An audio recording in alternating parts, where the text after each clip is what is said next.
Chapter 376.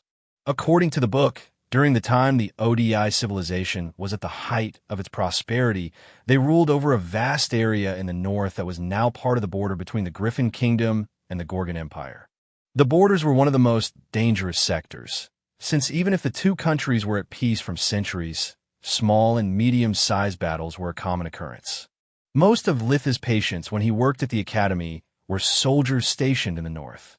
After copying everything relevant to his research Kala had to offer, she and Lith discussed for a while what was the best place to start his assignment. She's not a ring fairy, by the way. Since their last mind fusion, Lith was aware that, by saving Protector, he had accidentally revealed Solus's existence to him. Kala had witnessed both the conversation between the Re and Solus back then, and her protecting the unconscious Lith now. Keeping Kala in the dark was pointless, if not even stupid. The more she knew, the more helpful she could be. It was the reasoning that had led Lith to tell the White his whole story. She's a person just like me and you. Solus, these are Kala, Nock, and Nika. Guys, this is Solus, my partner. Solus had conflicting feelings about that situation. On one hand, she was happy about becoming an active part in Litha's life. He had already introduced her to his sister. Kala and her children were the first friends he had made aware of her existence. On the other hand, Kala learned about Solus years ago, so it didn't mean much. Nice to meet you, Solus. Scarlet told me a lot about you. You're the first cursed object she has ever spared. Even though after seeing you in action, I don't think you were a cursed object. Maybe it was because of his pampered life, but Nock was a simple-minded creature. It didn't take him much to recover from the surprise and accept Solus as a friend. How do you fit into something so small? Is it painful? How do you eat? What are your favorite foods? Can stones copulate? How many cubs do you have? Do the two of you have an offspring together already? Some of his questions were shallow. Others were personal enough to make her blush. Last, but not least, she didn't like Nika. During the time Lith had been unconscious, and she explained body sculpting to Kala, the vampire had cleaned herself with darkness magic. Once she was sure her mother was safe, she had gone hunting.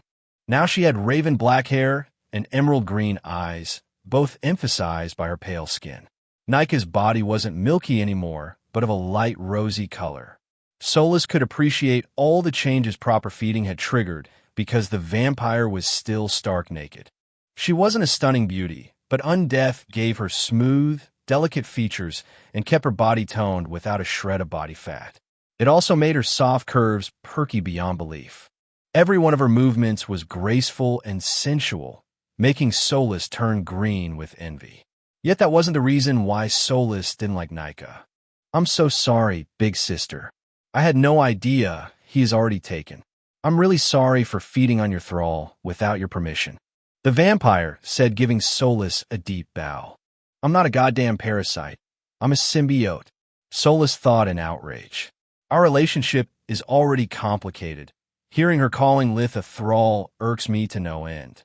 If I clear her misunderstanding, she'll resume looking at him like a juicy steak.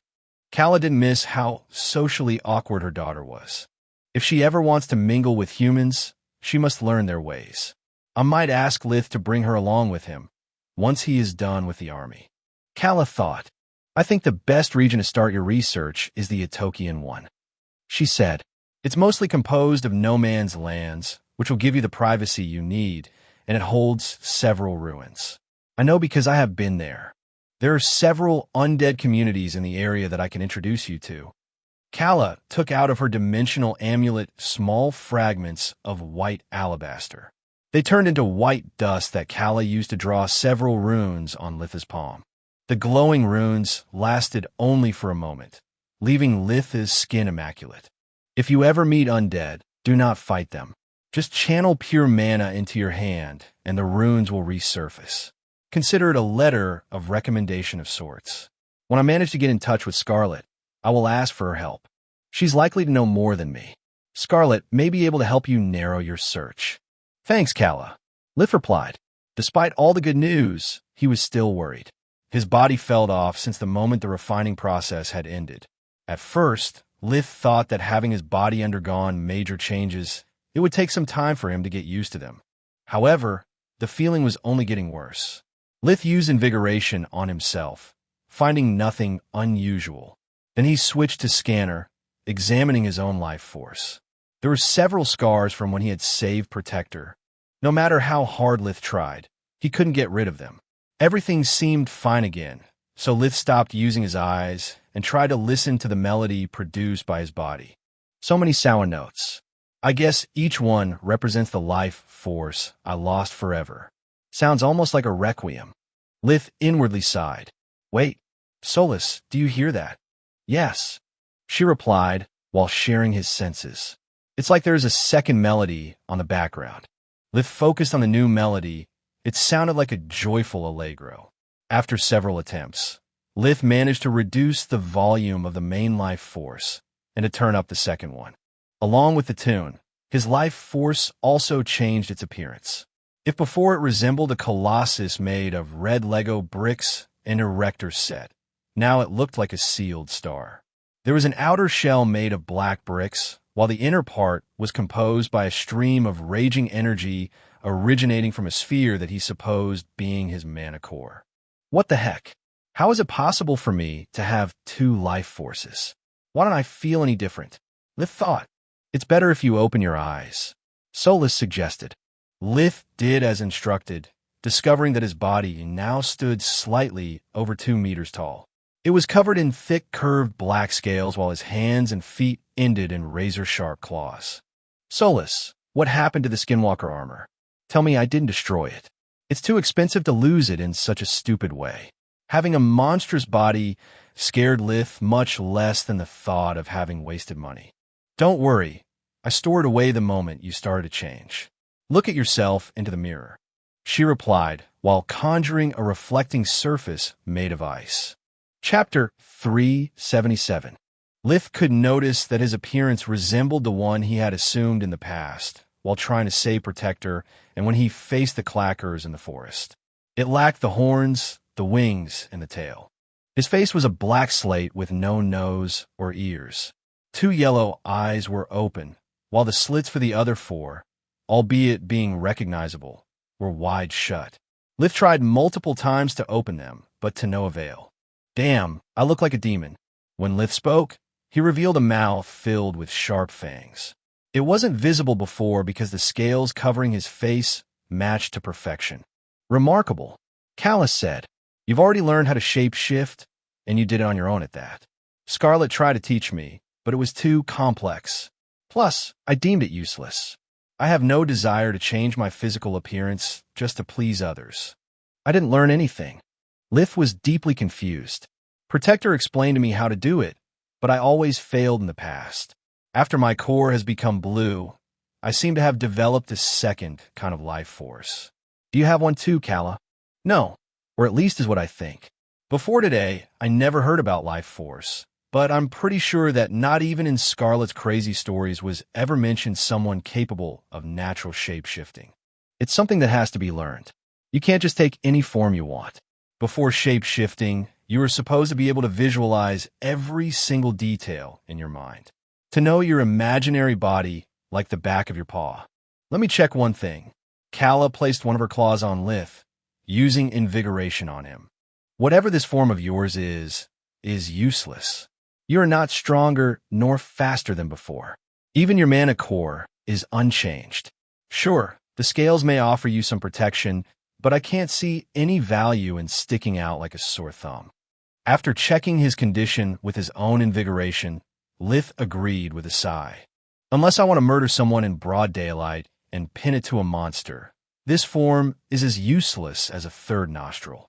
He activated Scanner again, focusing on the original melody and returning to his human form.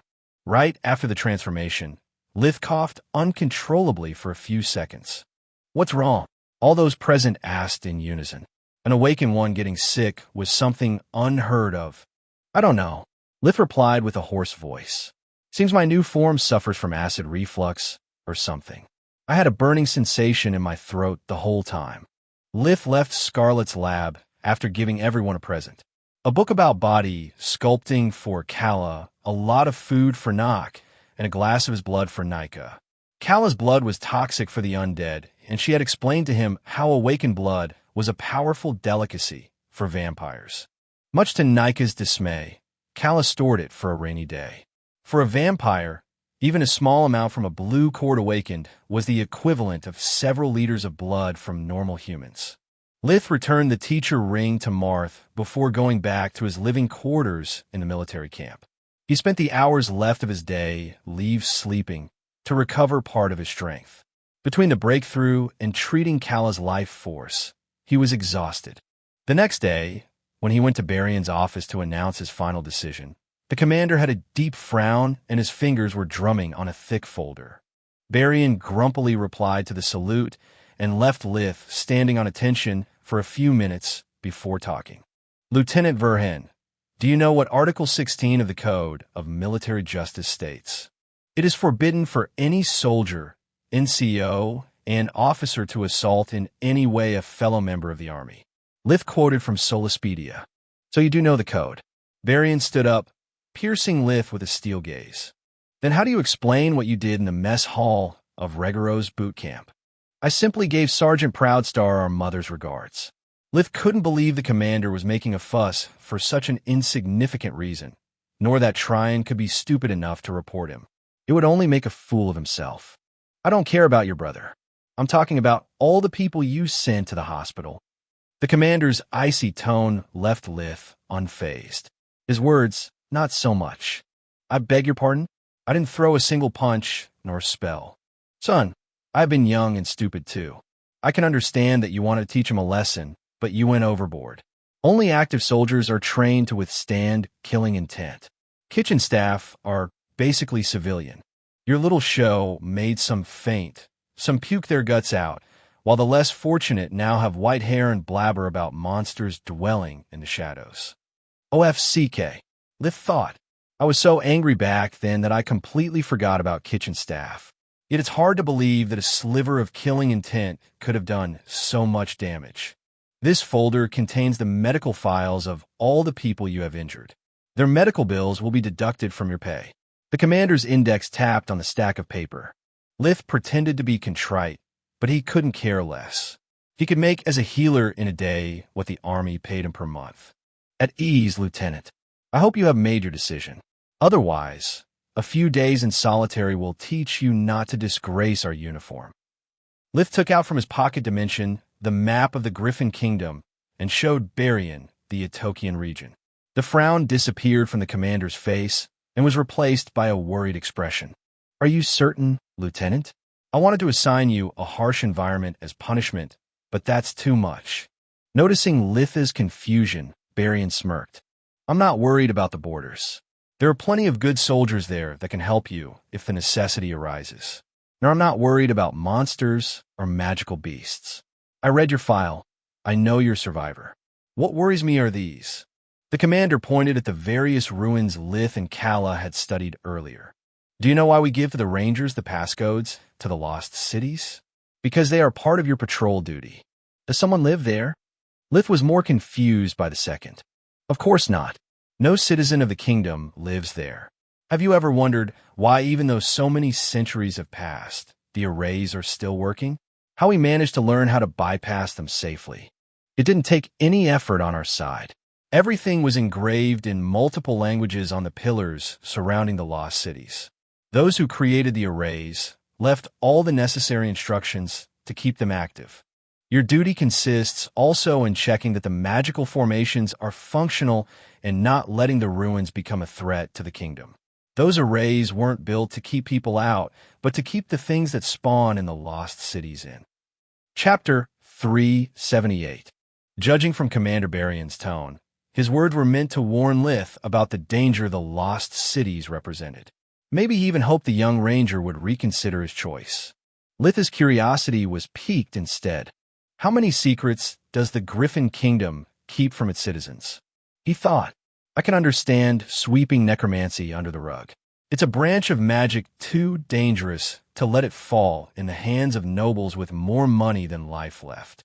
Heck, even Balkier is something that better stays forgotten. If the story of what happened to him becomes public, small villages like Lusha would either smother their children's talent for magic or lose any trust in the crown. But this, why a bunch of ruins is deemed so dangerous? Why have I never heard anything about them? Not even at the Academy. With all due respect, sir, but if the lost cities represent a threat to the kingdom, why are they still standing? I doubt the combined forces of the army and the Mage Association can't bring them down, even if one at a time. Excellent question, Lieutenant. Varian nodded. He liked Lith not showing any fear for his personal safety and only thinking about the safety of their country. Alas, what he mistook for loyalty was just Lith's innate scientific curiosity. Misunderstanding or not, the real reason for Varian's earlier anger wasn't the incident with Tryon, but its consequences. Rumors about the events at Regaros had spread like wildfire, attracting the interest of several high officers. The commander wanted to keep the existence of his golden goose a secret for as long as possible. Any meritorious act a subordinate performed would generate merits for their commanding officer. So far, Lith had caused Varian a lot of trouble for little return. The purple crystal disappearance, Sergeant Tepper's complaints, and now an assault against Fellow's non-commissioned officers. Varian had invested in Lith, but if someone stole him, it would have been all for naught. Cleansing operations have been conducted multiple times with poor results. Once in a while, we have to cull their numbers to prevent them from overpowering the arrays. That's why we need you to check their threat level. The problem is that there is no way to exterminate them for good. We tried and failed on several occasions over the centuries. Those things are hard to define. They're neither alive or undead. Even after wiping them out, they keep respawning. As for destroying the lost cities, it's too big of a risk. Our mages have assessed that whatever created those things in the past still lingers up to date. Those ruins are like a giant living array that has corrupted the very earth they were built upon. They hold an incredible amount of magic power that somehow never runs out. If we destroy those cities, we could create an even worse threat. Not to mention that all the knowledge they hold would be lost forever. Lith was now even more eager to explore those ruins. It's like the Library of Alexandria built on top of a nuclear reactor. He thought, I wonder why awakened ones never solve the issue. Is it because it's beyond even their capabilities, or do they just not care? It's also possible they're the reason behind the constant respawn of the creatures. It would make sense if the awakened ones want to keep others away from the prize. I expect you to depart immediately. Varian handed to Lith a dimensional amulet shaped like the Ranger's crest. It contained everything he could need during his travels. Remember to always report your position at least thrice a day. We need to know where you are and what are you doing. It's especially important before you enter one of the lost ruins or an unmapped city. Never underestimate the dangers of the border regions. There are a lot of deserters from both the Griffin Kingdom and the Gorgon Empire living there. In the past, we have lost a lot of promising rangers because of their carelessness. Don't hesitate to call for backup. The real strength of the army resides in its numbers. Feel free to get from the armory whatever you may need. Good luck, Ranger Varan. After exchanging the salute, Commander Varian offered Lith his hand. Lith was surprised by the gesture, but he shook it nonetheless. Seems he has high expectations for you. Solus pondered. It doesn't match with my idea of a ranger being like a beat cop, though. I mean, what can he possibly hope for you to achieve in the wilderness? We'll find out. Lith followed the commander's advice, restocking his supplies of food and alchemical tools. There was no weapon or armor that outperformed his current equipment, which was disappointing. Lith left the camp, reaching the city of Belius with the warp gate. It was the biggest settlement in the region. Belius was a fortress city built in front of a narrow pass between two mountain ranges that formed a natural border separating the two countries. On the other side of the pass, there was a twin city, Relius, flying the Gorgon Empire's flag. Lith was stunned by the amount of magic in the air. There were countless arrays in place, preventing the use of dimensional magic, flight, and even spells above Tier 3. Lith could sense a dissonance in the air that gave his mana, core, and ill feeling. He had never seen so many protections since he had left the royal palace. Paranoid much? Lith realized how hypocritical the word sounded coming from him the moment he thought it. Yeah, and for a good reason. Solus pondered. Both cities must prevent the enemy from building a dimensional corridor that would make all the weapons and walls in the world useless. Dimensional items make smuggling anything an easy feat. No wonder they are banned here. She had attempted accessing her pocket dimension just to find it sealed. Even leaving Belius proved to be not an easy feat. Lith had to fill a lot of paperwork to be recognized as the newly appointed ranger of the region, had to declare everything he had stored in his army and personal dimensional amulets. Much to his dismay, he found out the Mage Association had a way to undo his imprinting on the enchanted items and could verify Lith's claims. "Are you sure you want to leave right away?" asked a clerk of about 20 years of age after making an inventory of Lith's possessions before returning the amulets to him. Belius may have strict regulations, but it's one of the most beautiful cities of the kingdom. Once you get out of the gates, it could be weeks before you have a proper bed and meal. "Thanks, but no thanks. Without my magic, I feel naked," Lith replied. "I can't wait to get out of here." The man nodded, opening a warp gate that brought Lith right outside the city walls. "Lucky be starred. Noble scum. F King his hat." Those were just some of the words that welcomed his arrival, together with numerous spits onto the ground to emphasize their contempt. Even the city guards were about to join the crowd until they noticed the traveler was alone and donning the green of the Rangers. They hastily swallowed their own phlegm, giving him a salute. Chapter 379. Lith could understand why his appearance had caused so much anger. The city had many gates, and each one had a queue several hundreds of meters long that was getting longer by the minute. Merchants, travelers, even residents had to pass several checks to get in or out. The warp gate was a fast lane, usually reserved for nobles and high officials. Lith ignored them, activating life vision to check if he could take off. What the heck? His surprised expression was mistaken by some of those present as an indignant one, which prompted them to resume their swearing. Lith couldn't care less about them and spun around himself to make sure his eyes weren't playing a trick on him. The arrays weren't in a fixed position. Unlike the Academy and the Royal Palace, they could only be described as a maelstrom. The magical energies covered the whole city at all times, but they also changed their size and height with no warning.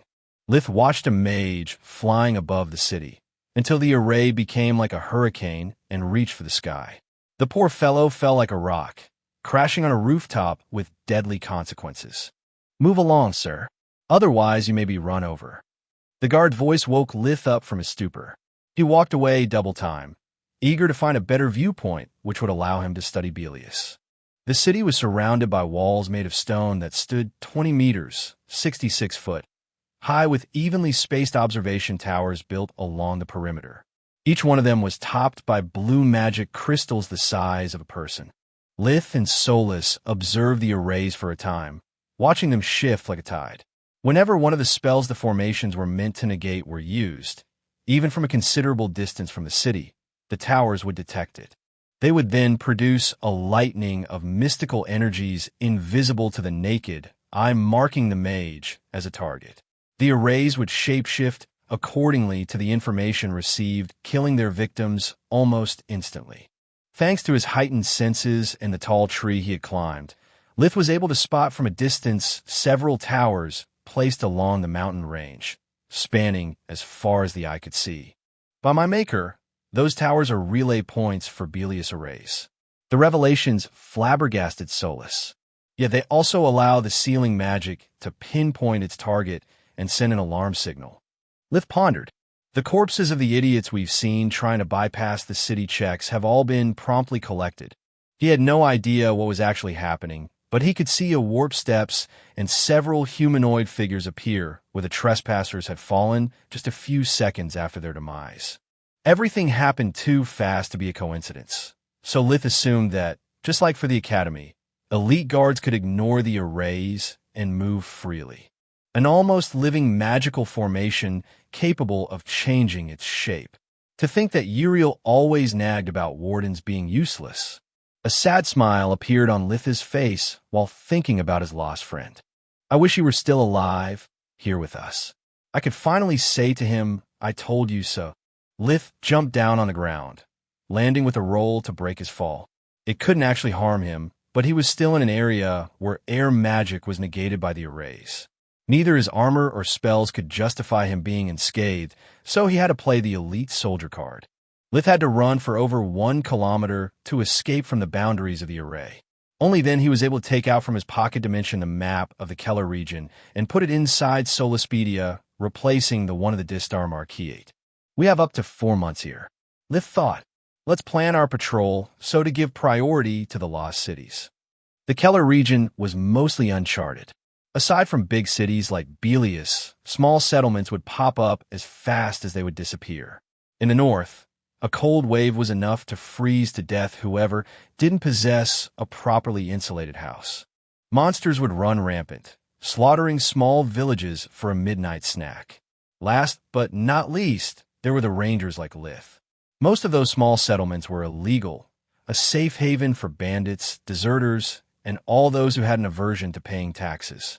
They enjoyed the safety the army's patrols ensured, just like the comfort of using the roads paved by the kingdom to connect rural areas with the main trading cities. Yet they took everything for granted and considered the harsh life in the north reason enough to be exempted from paying their dues. In case such settlements were discovered by soldiers, one of the two had to disappear. Lith was flying high enough to check with life vision a large area while he moved towards his first destination, the fallen city of Caduria. The landscape was different from what he was used in the Distar Marquiate. While his birthplace was mostly comprised of cultivated lands and woods filling the space between the populated areas, Keller was mostly barren. It was still late fall, but snow already covered the ground and the tops of the few trees Lith encountered. Ever since he departed from Belius, he met no farms nor villages. The frozen earth was full of rocks, making it unfertile without a considerable amount of effort. The area Lith was currently in was too far from a main road for any kind of trading to be profitable. The only life forms he met were animals looking for food. Winter was coming, and those without enough fat reserves were bound to meet a bad end. After several hours of flight, Lith was starting to feel tired. I have yet to recover completely from treating Kala. Tonight, I'd like a good night's sleep. Solus, did we meet a mana geyser on our way here? None, but I believe that even without an external energy source, I can at least form the ground floor of the tower. She replied, Are you asking me to sleep while you work your AS off? No way. We're in this together. Either we both rest, or I use invigoration. Or we could sleep there. Solus pointed at him, the smoke coming out of several chimneys visible on the horizon. FCK me sideways. Lith cursed. A human settlement was the last thing he wanted to meet. He used the army's communication amulet to call his handler. Ranger Lith Verhen calling the nest. Do you copy? Loud and clear, said a feminine voice coming from the other side. Unlike Lith's amulet, the one provided by the army was engraved with several green mana crystals, which, among many other things, strengthened its signal. The gemstones emitted a series of flashes, scanning his surroundings. You deserve your reputation, Ranger Verhen. Covering so much ground in a single day is praiseworthy. Please give me a brief report of your findings.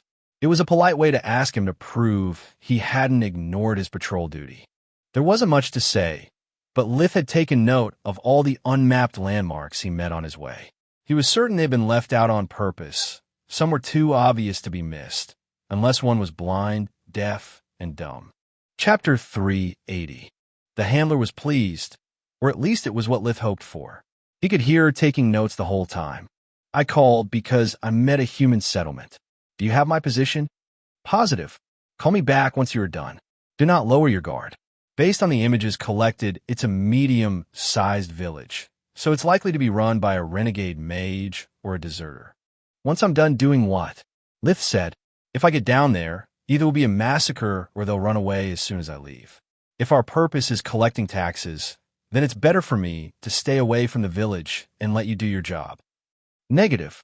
Our duty is not collecting taxes, but ensure the safety of the citizens. You must make sure that no one there is forced to stay against their will or is being subjected to the practice of illegal magic. Taxes are just an excuse to prevent bureaucrats from bothering us with budget issues. In the wilderness, we are the law, young ranger. Today, you are the law. So get down there and call me back once you're done. I expect a full and detailed report. Cursing at his bad luck, Lith descended to the ground. He activated Life Vision, while Solus activated Mana Sense. They could perceive about 100 life signatures, but no arrays or magical protections of sorts. Do I go there incognito, or do I keep my uniform? Lith pondered. Incognito? How exactly? Solus chuckled at the idea. Aside from your uniform, you only have light clothes suitable for disguising yourself as a farmer or a hunter back in Lucia. Your skin and hair are too dark to pass yourself for a man of the north. Also, you have no backpack. No one in their right mind would think you got here by chance. With your build and well-fed appearance, they wouldn't believe you're lost or have been robbed either. As it happened most of the time, Solus was right. Lith had not bothered packing disguises or makeup. Point taken. I'd say it's better to check the outskirts of the village before going deeper inside. It's unlikely we'll meet a dangerous opponent, but after Nalier, I don't like the idea of getting surrounded again. Lith thought. He was surprised by the lack of watchmen. The path to the village was clear, making things too easy to be true. The closer he got to the settlement, the more Lith became aware of his surroundings. The houses were made in hardwood and looked solid. Lith could smell a fresh coat of tar mixed with other substances used to fill gaps between wood to insulate the heat and prevent drafts. Two things. One, this isn't a makeshift camp. It's been made to last. The lack of guards doesn't make sense. Why are they not afraid of hungry monsters or magical beasts raiding the place for food? Two, how did my predecessor miss all this? Lith stopped the moment his eyes caught an anomaly near his left foot. There was a thin tripwire a few centimeters above the ground. He followed both extremities, one at a time, discovering they were tied up to trees, not to an alarm. He focused on his sense of smell, detecting a lot of metal lying around coupled with a sour scent. Lith used air magic to float above the ground, and by following the scent, he discovered several traps, all coated with poison. This should be death pepper. Lith thought after licking a greasy substance off a sharp blade placed at the height where the thigh of an average man would be. It's a nerve-paralyzing poison that kills fast, but leaves the meat available for consumption since it loses effectiveness when cooked. They say it even gives the game a spicy flavor, hence the name. It makes you wonder if these nice villagers have a taste for human flesh. Soon Lith understood the trap maker's pattern. Tripwires were actually double traps. If one noticed them and stepped over them, they would fall into a spike pit, the same if they missed it. All the other traps were connected to long wires running towards the village that Lith imagined being alarms to announce the hunter that dinner was served. He could have disabled them, but it would also mean leaving a trail of his passage that could alert anyone returning to the village after him. Once he got close enough to the settlement, the matter became even more serious. Life Vision spotted the last line of defense. The traps right before the village were all comprised of enchanted poison blades. What the heck is this? The set of the Texas Chainsaw Massacre? Why always stumble into hornets' nests? Lith had already lost his patience. The situation was a waste of time for him. He only wanted to reach the ruins and learn from them as much as he could. The villagers may just be trying to defend themselves. Solus replied. Also, you need merits to obtain access to top secret tomes. I get you are tired and cranky, but we have to play this by the book. First impression matters. A poor job could trigger an internal investigation and further slow us down. Lith took a few deep breaths to calm himself before moving forward. He reminded himself of the words of both his handler and commander. His actions would be investigated and evaluated, so he had to be smart. The outer rim hosted only livestock and carriages. The small houses were actually barns, hen houses, and stables. This is good news. Over half of the life forces are harmless animals. The odd thing is, what do they need all these carriages for? Why do they have so much wheat? There isn't a single plot of cultivated land here. Lith thought. The sun had yet to set, but the daily activities seemed to be already over. All the human life forces were in the middle and inner rim. Those in the middle rim seemed to be already asleep, while the people of the innermost rim were assembled in the biggest building, located at the center of the town. The buildings in the middle rim were even smaller than those in the outer one and with much better locks. The doors were barred and secured with a heavy chain. They had a chimney, but no windows. Life vision revealed two individuals lying still on their beds. At that point, Liv had no need to check inside the houses. All the pieces of the puzzle were falling into place, but one. Seriously, how could a ranger miss this place? Suddenly, the missing landmarks on the map acquired a new significance. Lith walked towards a man that was approaching his position, while Solus refused to believe in Lith's cynical conclusion. She left his right hand, assuming liquid form to sneak under the door. The two inside were a boy and a girl of undefined age. They had their wrists chained to a metal pole placed right behind their bunk. Their hair was disheveled, stained by several streaks of coagulated blood. Solus used invigoration on them to check their condition. Both the youths suffered from severe malnutrition. Their bones were cracked in multiple points, their bodies covered in bruises and lacerations. During the 5th year at the academy, when Lith had worked in the ER of several hospitals, they had seen this kind of injury several times, but seldom with such deliberate cruelty. Chapter 381. The kids were covered with thick blankets to protect them from the cold, since they were completely naked. Looking at the bloodstains on the sheets and the pavement, Solus felt aghast, realizing the kids were left ready to use. Lith approached the man without emitting a sound. He used his hush spell to make sure no one would disturb them. The guy was tall, at least 1.78 meters, wearing warm fur clothes and a broadsword on his side. Lith smirked, noticing the blade was not enchanted. He was eager to put his new body to test. "Good evening, sir. How is this village called?" Lith asked with the casual tone he would use to converse about the weather. The man turned around while unsheathing his sword. His pale skin became even whiter for the surprise, but his movements were smooth. The slash missed Lith's nose by a whisker. "I'll overlook your rudeness this once." Lith was having a hard time keeping a straight face. The sword moved like in slow motion to his eyes. "Put down your weapon and tell me what I want to know. Otherwise, I'll sheath it up your ass." The man swept his unkempt blonde hair off his eyes, unable to believe he had missed such an easy target from so close. His nervousness turned into panic when the man noticed the ranger badge over the foreigner's heart. "The ranger? The ranger is here already." The man screamed on the top of his lungs before blowing a bone whistle, which produced an ear-piercing sound. "What do you mean with already?" Lith asked while grabbing with his bare hand the blade that was still pointed at his face. The man was surprised no one had responded to the alarm, but grinned before twisting and pulling away his sword. He had expected the ranger's fingers to fall off, yet the blade didn't move an inch instead. No matter how much strength he used, even grabbing the hilt with two hands proved useless. It was like the broadsword was stuck into a vice. Lith suddenly let go of the sword to appreciate his own unscathed skin.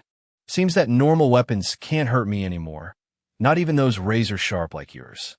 "What's this?" His palm was covered with a greasy substance that smelled like sulfur. Lith's skin tingled while his immune system neutralized the substance. "Rod oil? Do even goons use poison now?" As the name implied, rod oil was a toxin that would make any open wound fester and difficult to treat. Without the help of a healer, a single cut could lead to the death of even a magical beast. The man was terrified.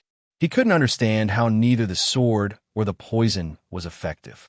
He struck at Lith with all of his strength, only to almost lose the grip on the weapon. It felt like hitting a rock. Lith was tired of playing. The nameless man's actions spoke volumes about what kind of village was that and how it went unnoticed until that moment. Lith disarmed the man with spirit magic and fulfilled his promise. The nameless man gargled blood while the pain from growing a steel tail ravaged his body. Solus returned to Lith's hand, sharing with him the visions from the house. "Please, save them," was the only thing she said before seeking comfort in their telepathic bond. The sight of the youth's miserable state had shocked her. Solus wanted for that horror to disappear forever. "As you wish, milady." Lith raised the nameless man as a death knight and armed it with a poison blade. A death knight was an undead whose well-preserved body retained the dexterity it had in life. Also, by mixing spirit magic while creating the blood core, Lith was able to impart to it some basic notions of fencing. Master and servant took their time, killing everyone who walked outside the main building or lived in the middle rim without being a prisoner. With each corpse, Lith's small army grew in numbers. Surround the zone. Kill whoever tries to escape. The Death Knights obeyed in silence. They formed groups of 3 covering each door and window. Lith could hear joyful music coming from inside the huge building that occupied most of the town square. He could almost distinguish several voices laughing and bantering. "Open up! Honjiko!" He screamed a second before kicking down the entrance. Its metal hinges broke like they were aluminum foil, while the huge wooden door crashed on the ground with a booming sound. The room inside was well lit, its temperature warm.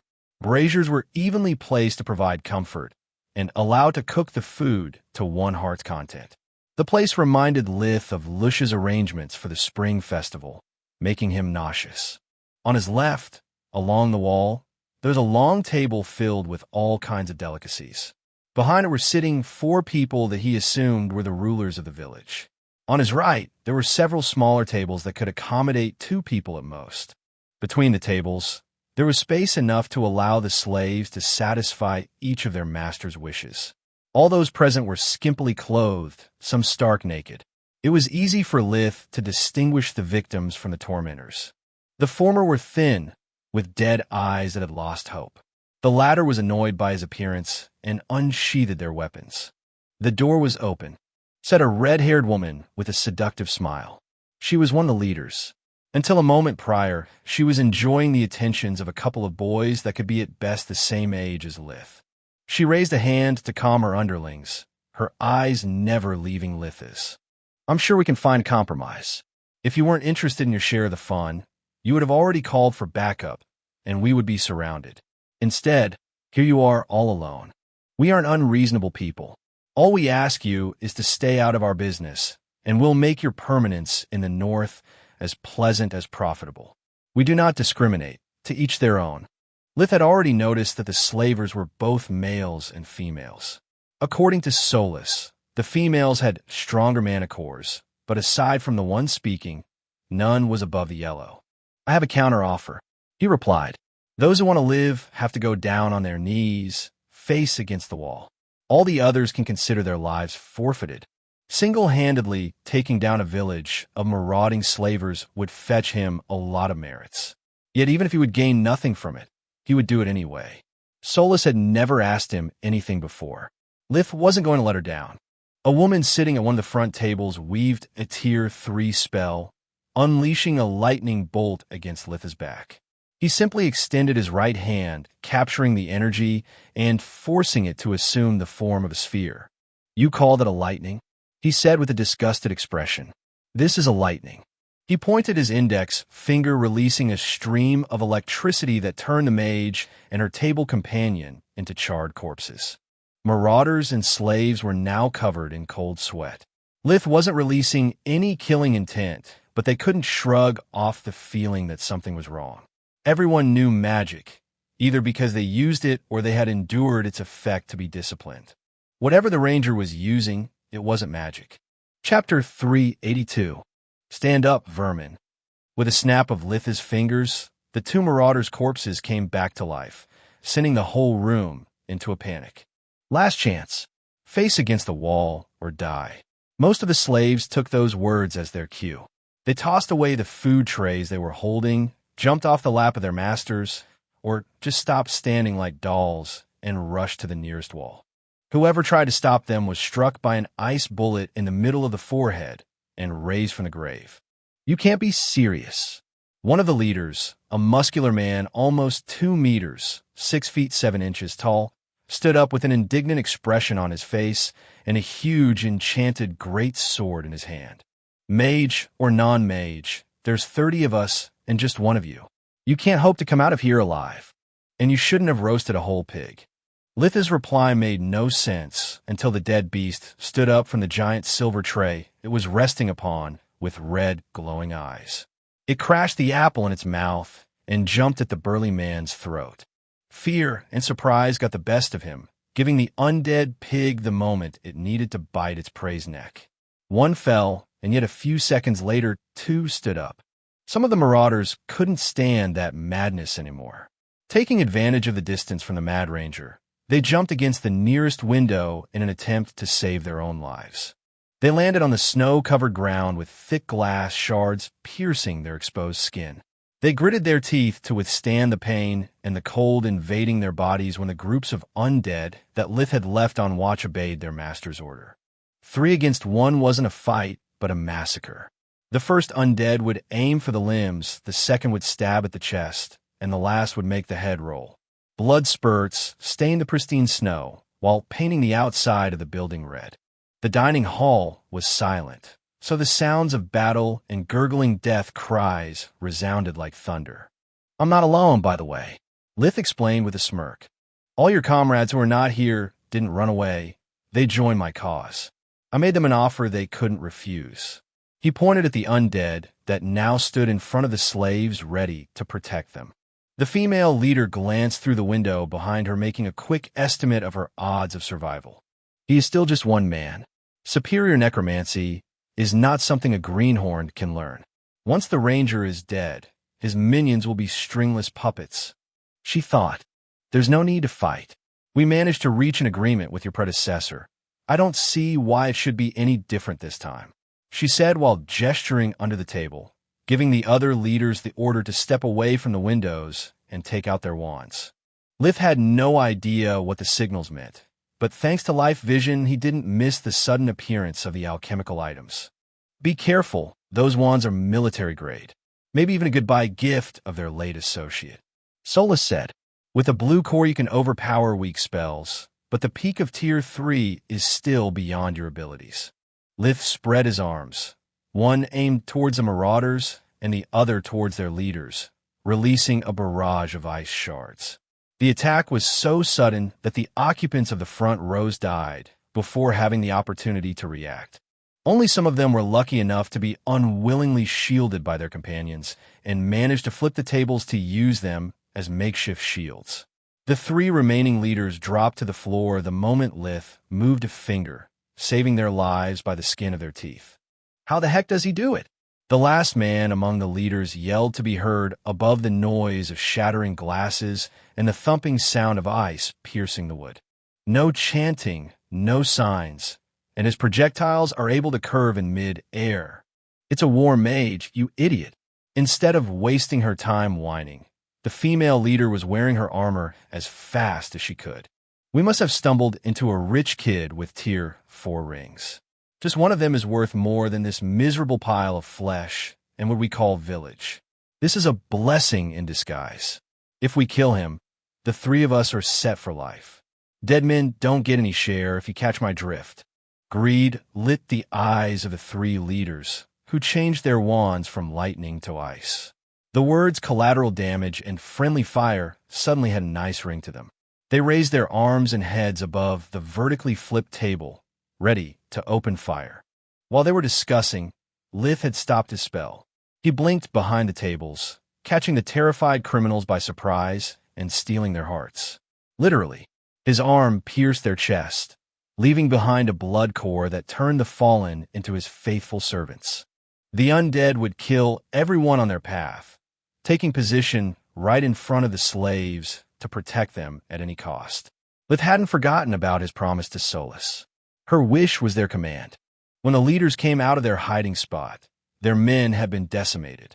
They shoot at Lith, only to watch him blink away while their darts created more corpses.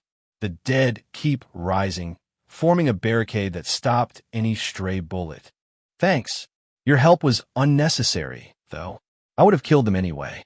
You're the only ones I need to spare for interrogation." Lith appeared behind the leaders, making them flinch. They turned around, but he only needed a flick of his wrist to cause a spiral fracture in their wand-wielding arm with spirit magic. The alchemical tools fell onto the ground while their owners writhed in agony. Pain blurred their vision with tears they couldn't stop. "How did you do it?" The woman didn't feel blessed anymore. Her arm was twisted from the wrist to the shoulder. All she had worked hard for years was crumbling in front of her eyes, and the corpses of her followers were staring at her with deep hatred. It was like they were blaming her for their demise. "Magic," Lith replied with a second flick that broke the remaining arm in the same manner. The only reason why Lith had wasted so much time talking was to weave all the spells he needed, keeping them ready at a second's notice. The 3 surviving marauders remained limp on the floor, without arms, without soldiers, and surrounded by monsters led by an even more monstrous ranger. They felt that any further struggle would be pointless. Only after checking that no one of the slaves was about to die and that all the bandits were dead, Lith released his necromancy spell.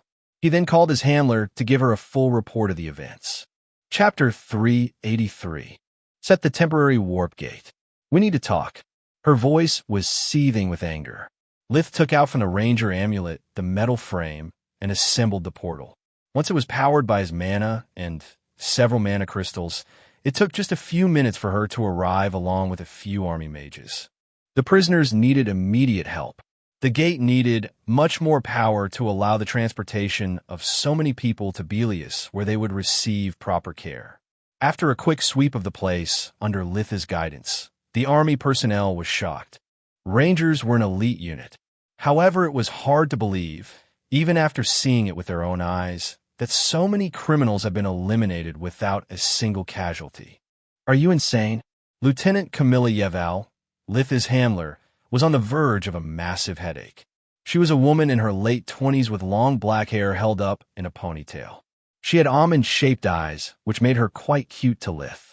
You were supposed to make your report as soon as you assessed how dangerous the situation was. Your brash actions put yourself and the civilians into danger. Why didn't you ask for backup? Maybe it was because of Floria, but Lith had a thing for authoritative women. Now that he could see in person, she wasn't only a sweet voice, but also quite attractive. Because the first hostile I engaged revealed the organization had a deal with my predecessor. They knew a new ranger was about to arrive. I managed to take them by surprise because I reached this place sooner than they predicted. I thought that if I called for backup, their associate could alert them and give them the time to dispose of the hostages and flee. Lith lied through his teeth. He had made up the story while waiting for her. His real motive was to not have witnesses. The slaves had no notion of magic, while the marauders could claim he was the reincarnation of Ardhan the Mad King, and no one would have believed them. Lith predicted that based on the royal constable who would handle the case, the 3 prisoners had from a few days to a week left to live. The kingdom's justice was as swift as brutal in such circumstances. You have a point. Still, you should have contacted me. Had you failed, the army would have lost a ranger and those people their lives. Camilla said with a sigh. How did you manage to kill so many on your own? I pick my allies among those who cannot betray me. Lith executed a short chant that raised an undead. A divide-and-conquer strategy. Very smart of you, using their numbers against them. Maybe he is not one of those idiots with a hero complex. She thought while smiling in approval. This level of mastery in necromancy isn't listed in your file. We'll have to update it later. I hope we can discuss it over dinner.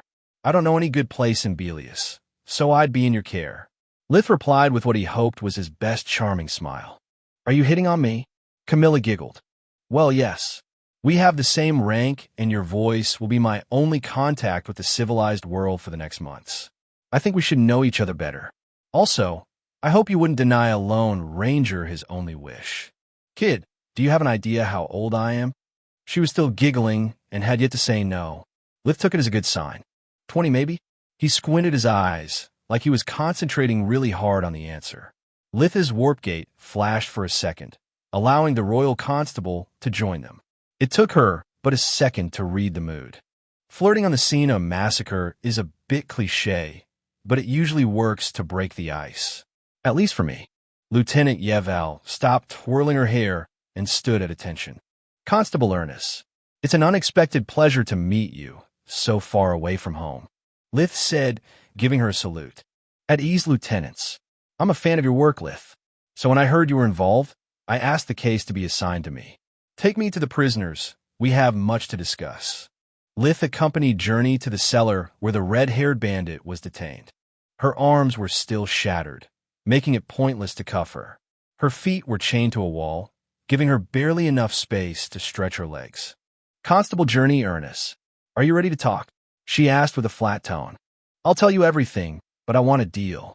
I don't care what you do with the others, as long as I walk away free and with working arms. Her face was strained from the pain, yet she looked at the constable with defiance. If I talk, I'm a dead woman. There's nothing this wench can do to me that the ranger hasn't already done. The marauder thought, deal or no deal, you will talk. Journey replied with a cruel grin. She struck the prisoner with her extended fingers in the space between the neck and the collarbone. The criminal coughed a few times before attempting to curse at her warden. No words came out of her mouth. You see, dear, if you hit the nerve cluster located there, first the victim goes numb, then they experience an unspeakable agony. Lith took a mental note of Journey's words. He could see the prisoner turning paler. The pain had yet to kick in, but the fear was already there. Now, while we wait for the confession, do you mind telling me if there's something serious between you and that pretty officer? I just met her. Lith shrugged. Why do you ask? I know it's none of my business, but please, humor me. Is there a Lady Verhen waiting for you at Lucia? No, otherwise I wouldn't ask my handler for a date. Lith resented the allegation. He had never cheated on any of his past girlfriends. Perfect, Journey exclaimed with glee. You know that I always cheered for you. I still think you and Floria would make a perfect couple. She was so happy when Freya told her how worried you were about her happiness. Lith became red, while the prisoner tapped her foot. She was now eager to talk. Journey had more pressing matters at hand, so she ignored her. Let's be honest, dear. You are a magnet for troubles, just like I was at your age. First day on the job, and you stumble into a nightmare. No matter how much we roam the world, or how many people we kill, the void inside those like us never disappears. We are monsters, but it doesn't mean we have to remain alone. She took his hand into hers. The kingdom needs us to keep the real monsters at bay. You can find your place in the world if you stop being scared of hurting others and accept yourself for who you are. Think about this the next time you get a leave. Floria is single at the moment, too. Journey winked. Lith left her to her job after promising Journey he would keep in touch. Before he left the village to resume his patrol, Camilla gave him a new portable warp gate and her contact rune. Chapter 384. Before leaving the slaver's village and resume his flight towards the fallen city of Caduria, Lith would have liked to spend some more time with Camilla. However, she was too busy supervising the rescue operations. Some of the prisoners were in desperate conditions, and the army needed all hands on deck. Lith took care of those whose health was beyond the help of normal healers. Thanks to invigoration, he could resupply their life force and fix their bodies so fast that as long there was still a spark of life, they could be saved. Solus asked me to save them, not just to delay their demise. I've kept my word at the best of my abilities. He thought. The other healers clicked their tongues at Lith's speed healing session, thinking he was doing a poor job to rack up merits fast and leave them to fix his mess. Rangers had a bad name, not because they were easy to corrupt or cruel people. Their ill reputation was due to their poor social skills, usually coupled with a contempt for teamwork. In a system where relying on others to watch your back was the norm, Rangers worked alone. He picked the worst cases and spent a few minutes per patient. One of the healers said, while double-checking Lith's work, "Let's hope the Terminator had at least the decency to stabilize their conditions before leaving. I swear, Rangers belong with beasts, not with humans." The words died in his mouth when the diagnostic spell gave its report.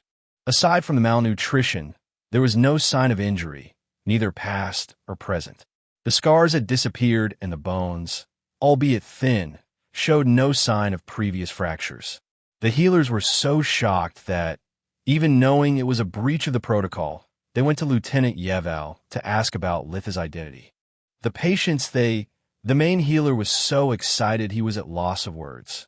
Some of them were in such a state we could only ease their pain and wait for the inevitable. Now they're fit as a fiddle. I would like to ask the ranger to take me as his apprentice.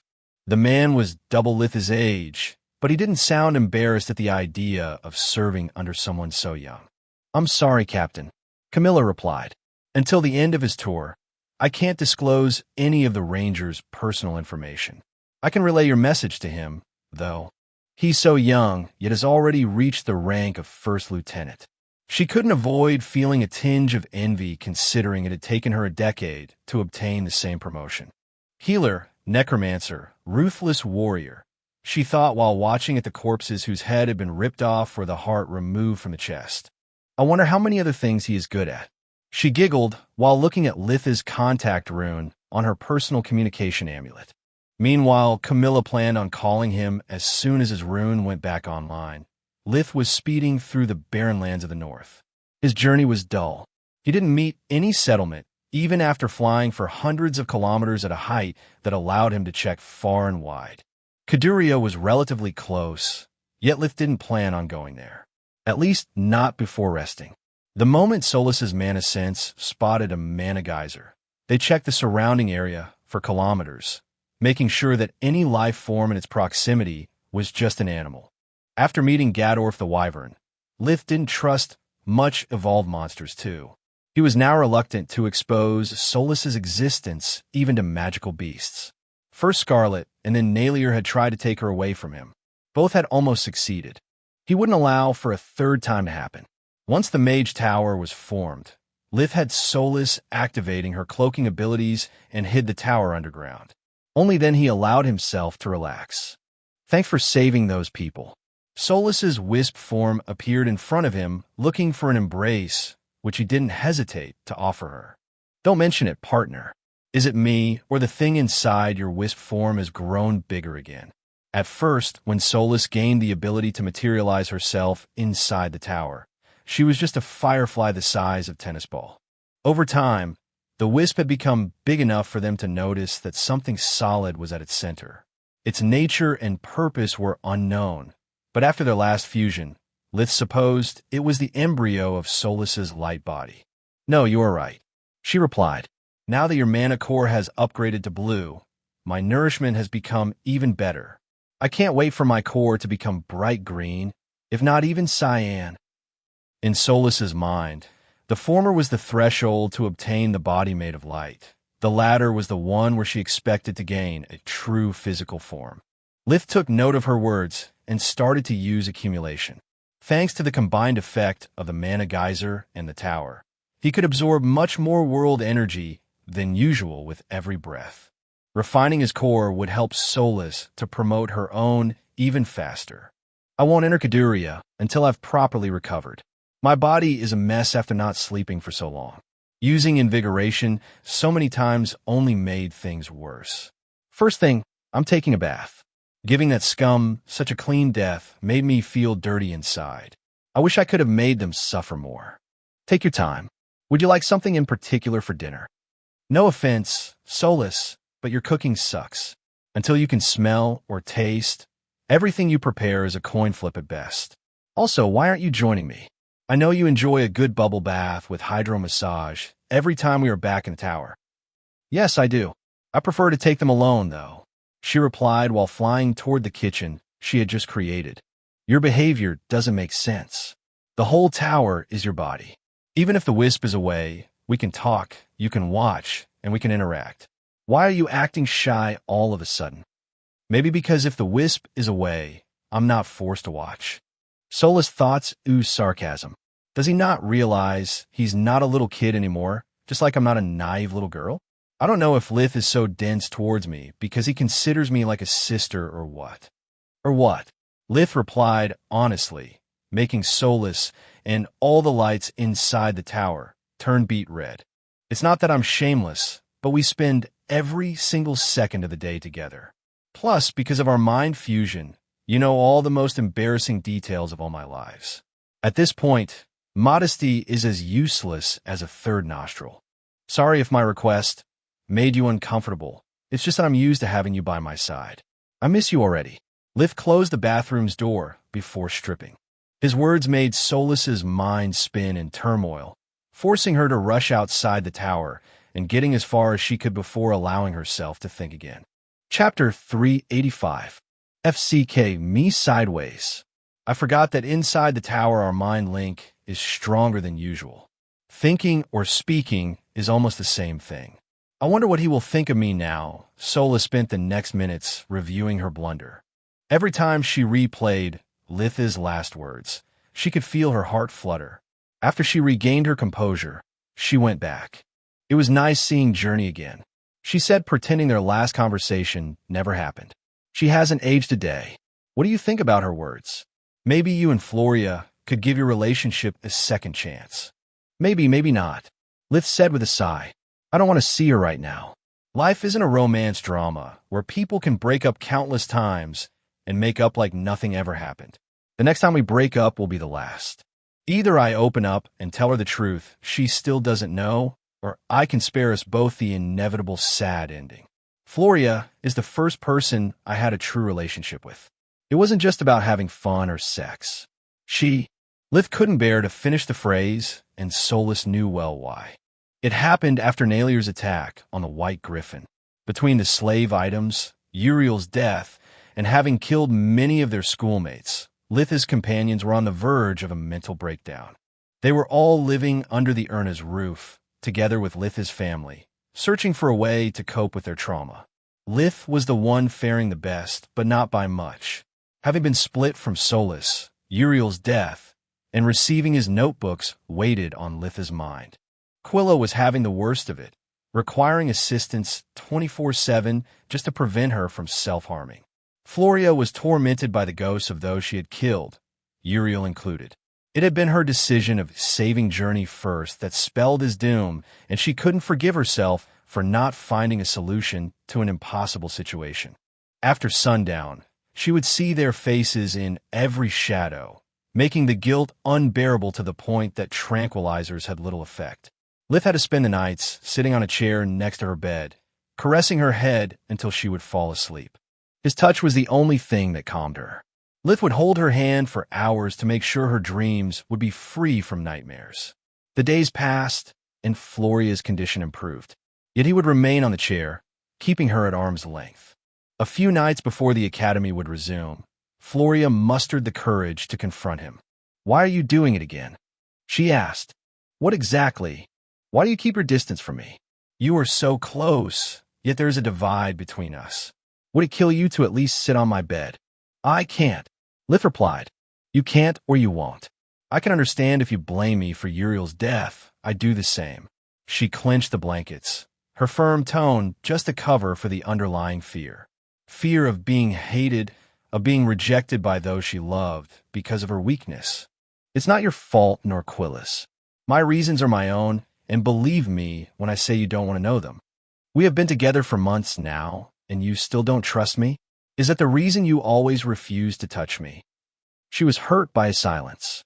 She knew Lith had lots of secrets, but she had waited for him to open up. Floria knew that he was like Nalir. Lith and the Mad Professor were the only two mages she had ever seen emitting an aura without the use of any spell. Floria was very close to the truth. She just lacked the term Awakened One to fill the picture.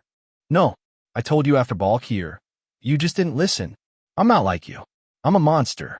You have no idea how hard it had been keeping you safe from me, from all the SHT that's my life. I never asked you to protect me. I'm not a child. I'm a woman now. The only things I asked from you were to love me and let me be part of your life. Easy to say when you know nothing. Nothing about love or me. Those are just words, and words are cheap. I know a lot of things," she replied. "I know that Nalir was strong and fast, just like you. That the aura you emit when you go all out is not normal. That somehow, somewhere you lost a brother that's not part of your family. I know all these things because I was always by your side." Lith was taken aback by Floria's words. Yet he didn't budge. "You don't understand. We are both emotionally vulnerable right now. If I take a step forward, we do something we will regret forever." "How can you say that? What gives you the right to decide what I will or will not regret?" Lith was so tired of that charade. Yet he had to pick his words carefully. It was the second time she was offering herself to him, and he was pushing her away again. She deserved a proper explanation. "Turn off the lights, please." Floria did as instructed, making the room turn dark. Passing clouds obscured the moonlight from time to time, giving the room an eerie feeling. Lith stood up, taking a few steps away from the bed, letting the left side of his body be bathed in darkness. "I was serious before. You deserve someone better than me. Someone that can make you happy. I can't because I'm not like Nailier. I'm much worse. I'm a real monster. He took a deep breath, letting the abyss inside him step out of its boundaries. Solus had described Lith the form he would take while fighting in dimly lit spaces, and with a bit of training, he had learned how to conjure and to block the shadows that would cover him like a shroud, changing his appearance. Floria gasped when she saw 3 yellow eyes opening on the darkened face. The hand turned into vicious claws, and the skin covered with black scales the edges of which were burning hot. Lith could see her face turning pale as a ghost.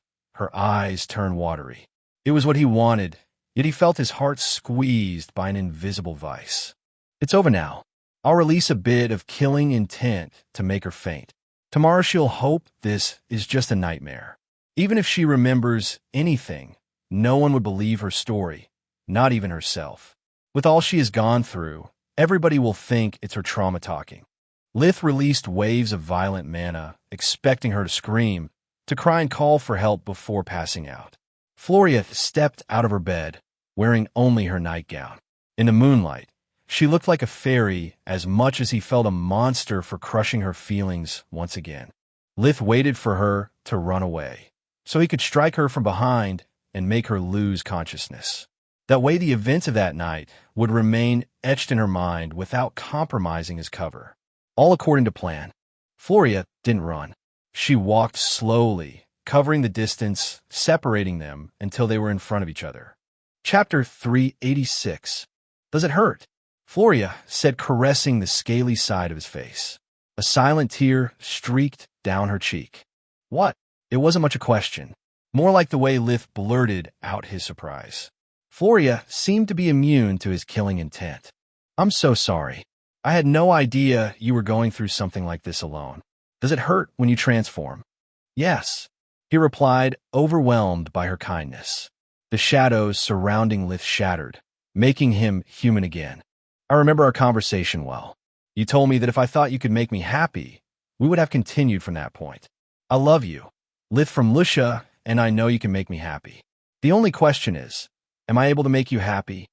She kissed him gently, shattering all the walls he had erected until that moment to protect himself from the world.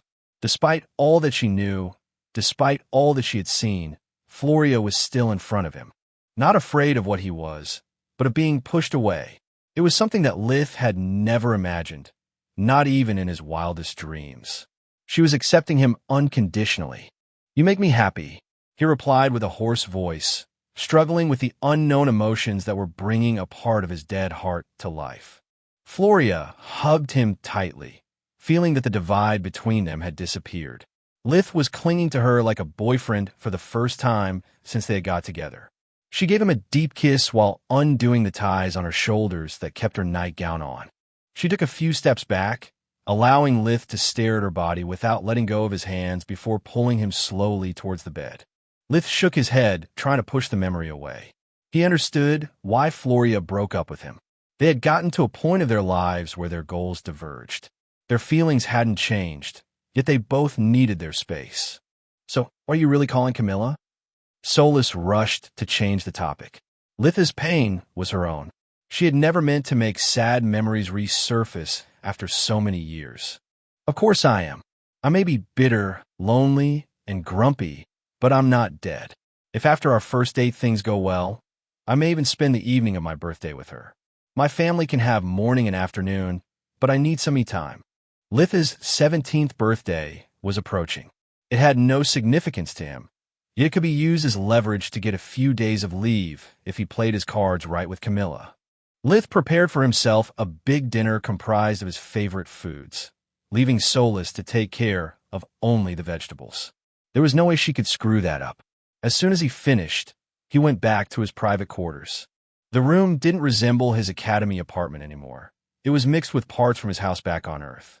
The library contained his favorite books that Solus had managed to salvage from his memory, and in front of his bed and on the ceiling, there was a huge TV screen. It was actually just a flat screen. Lith had no idea how a TV was made, so neither could Solus replicate it. What she could do was to project the movies he loved the most. He was on a tight schedule, But after months of isolation and the horror she had just borne witness to, Lith decided that Solus deserved a little R&R. They watched the first movie of the Madrox trilogy together, an old sci-fi blockbuster. It was Solus's favorite since it was the only movie available with a happy ending. "Why do you remember the first one so well, while the other two are but a blur?" she asked while watching the final bout between the main character dressed like a priest and the ruthless Agent Doe. "Because most of the time sequels are hot garbage." They were sitting close to each other, with Solus leaning against his side. The next morning, Lith found her sound asleep in his bed right next to him. "I really don't get it. All that fuss for the bath, and then she has no problem snuggling against me or get cuddled to sleep. I guess women will always remain a mystery," he thought, while exploiting her lack of consciousness to not embarrass her. The rest of the trip to Caduria was eventless. The further he got from populated areas, the more often he met small woods. Whenever Life Vision showed him a significant number of creatures, he would check the area for monsters. Lith only met animals and very few magical beasts. They looked hungry, but most of all, scared. He bartered some food for information. "Why is this zone deserted? There's water, trees, yet I couldn't find a single bird nest or burrow. Is there something dangerous here I should know about?" "Indeed," replied a brown BYK, gobbling up the raw meat offered to him. "Winter is coming. Otherwise no one would be so desperate to go near Death City to search for food." "Do you mean the dead city of Caduria?" Lith pointed towards his destination that lay only a few kilometers away. "Not a dead city. Death City." The BYK corrected him. "I suggest you go back. Nothing good ever comes out of those cursed walls. My mother always used to warn me to stay away from it. She said that hunger is much better than joining the shadow people." Lith tried to learn something more, but the BYK had never ventured near Caduria. He only knew what his mother told him, and her stories seemed made to scare children. It took Lith a few minutes to reach the ruins. The problem was they were no ruins at all. Inside a translucent golden dome resided one of the most beautiful cities he had ever seen. All the buildings were several stories high and made of white marble that reflected the sunlight, illuminating even the innermost alleys. The roofs were painted a pale blue. Each one hosted a small spire, holding a masterfully cut magic crystal on its top. Like most cities of the Griffin Kingdom, Caduria was built in layers. The most external one was outside the city walls. Lith could see farmers tending the lands that were devoid of snow despite the harsh climate. Small cottages were built in the proximities of the farmlands, from which he could see women and children taking care of the cattle. Past the city walls, all the houses were made of stone. From the high ground, Lith could distinguish a residential area, a market district, noble houses, and in the center of the city, there was a small castle. This doesn't make any sense. The vision flabbergasted Lith. These people are funnily clothed, but are alive as much as I am. Why does the Griffin Kingdom keep them sealed instead of trading with them? This city is a marvel of magic. Not even the series of arrays composing the Golden Dome could hide the mystical web enveloping Caduria. The spires with their mana crystals acted as relay points for some sort of complex magical formation. Chapter 387. Lith watched in amazement with Life Vision enormous amounts of energies moving from one crystal to another. They would course through the buildings and then into the ground before returning to the spires stronger than before and be passed to the next crystal. The castle hosted only a small number of spires, but they were the tallest, and the magic gemstones they contained were as big as a horse. The noble district had more spires, but their size was significantly smaller. The farther from the castle, the greater the number of spires became and the smaller the crystal's size. It was some sort of cascade effect that made no sense to Lith, yet it filled his mind with wonder. He called his handler to make sure of being in the right place. "Are you there already?" Camilla's voice was surprised. "The good news is that at this pace, you'll finish your first patrol in no time. The bad news is that I have to report you for not giving out your position earlier. Remember, at least 3 calls a day. It's of the utmost importance for us to be able to follow your movements and to know where you camp." There's no way I'm going to gift the kingdom the location of mana geysers. Lith inwardly cursed. I'll have to set a fake camp every time to not arouse suspicions. Sorry, with all that happened yesterday, I forgot to give my daily reports. He lied through his teeth. Don't worry. I'll cover for you this time. What kind of city is Caduria? Why is it sealed? Every one of the lost cities is unique. Caduria is classified as the Shadow City. Judging by your relaxed tone, it must be in its light phase. Working people, smiling children, gorgeous architecture. Am I right? One of the farmers had noticed Lith. The man waved at him while saying something that the array blocked out. Yes. Lith waved back. Well, don't get used to it. In a while it will turn into the shadow phase, and things will get nasty. It will be hours before sundown. What am I supposed to do until then? I said shadow phase, not night phase. The city constantly switches between two different states regardless of the sun. Lieutenant Yeval assumed a lecturing voice that irked Lith. Suddenly the sun inside Caduria disappeared, and it started to rain. The phenomenon left Lith in a daze since the sky outside was clear. He saw the city walls crumble, while all the buildings fell apart as if a meteor shower was coming down instead of water. The soil inside boiled and sizzled like each raindrop was a powerful acid. The friendly farmer melted in front of his eyes, like a wax figurine left too close to a fire. His eyes popped in bloody tears while his mouth screamed in pain. Lith stared at the man's jaw, which elongated until it reached the stomach level.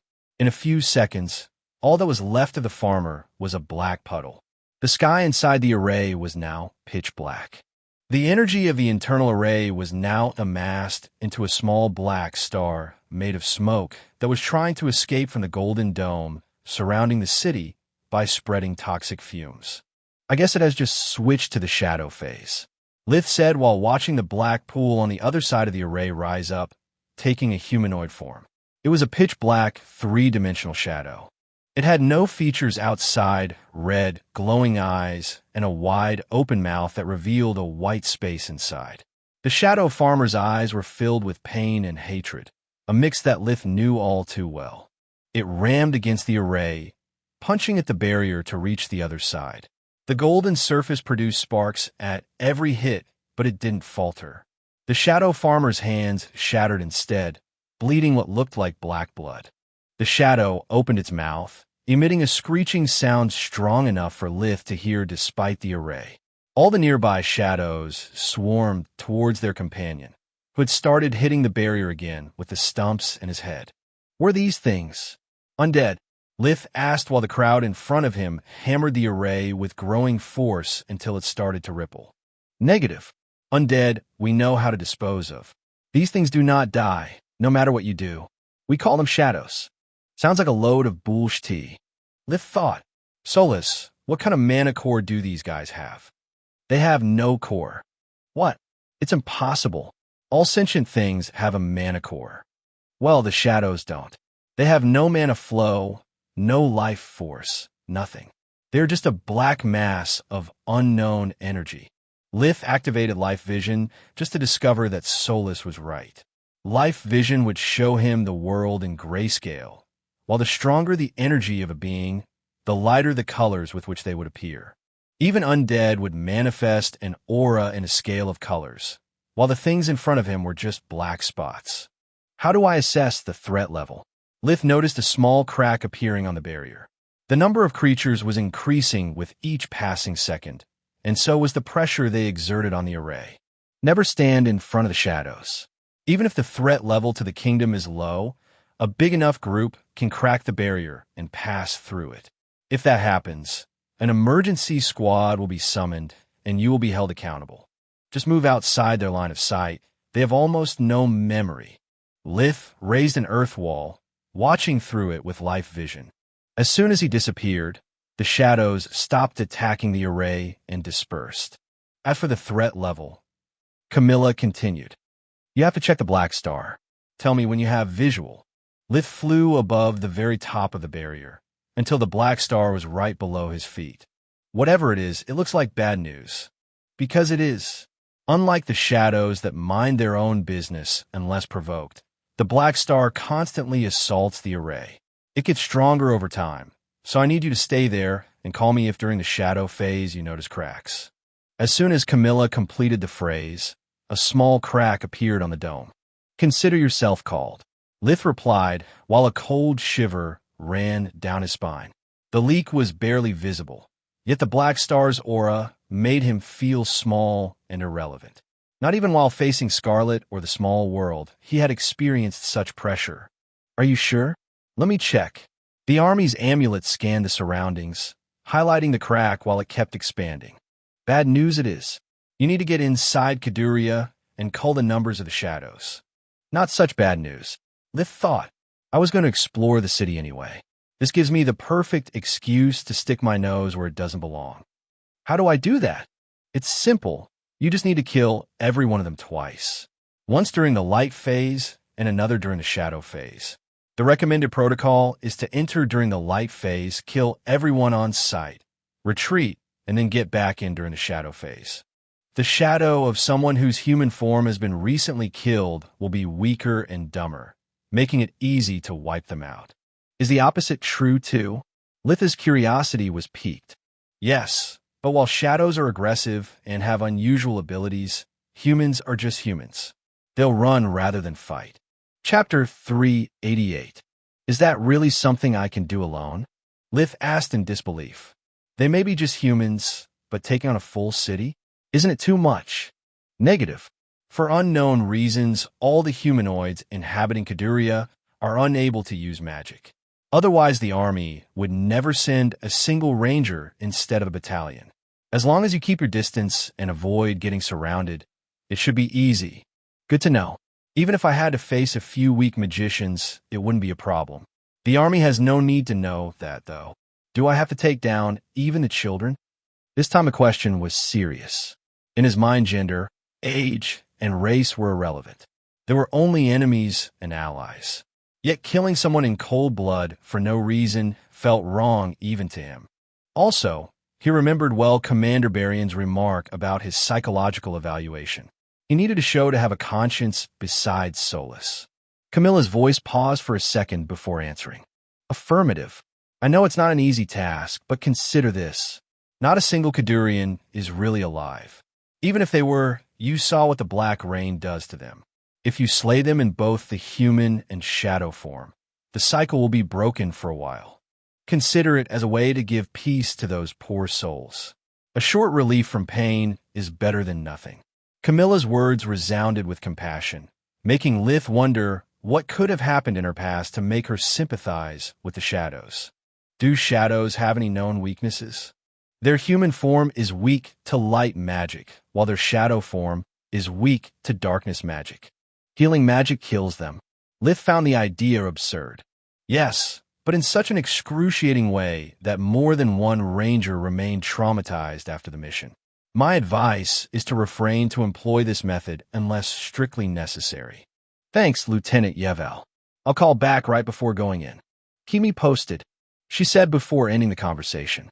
This is really interesting, Lith thought while watching the army of shadows wander at random along the ruins of Caduria. Life vision showed him that each one of them was tethered to the Black Star, which was still drilling its way through the array. What do you think about this, Solus? That it's a frigging nightmare, she replied. She had remained silent during the conversation out of shock, not because she had nothing to say. Those poor people have been trapped for centuries into some kind of cycle of death and rebirth. The Black Rain doesn't just kill them, it's a torture to them. Their eyes in shadow form are pure madness. Whoever did this to them is as cruel as crazy. Agreed.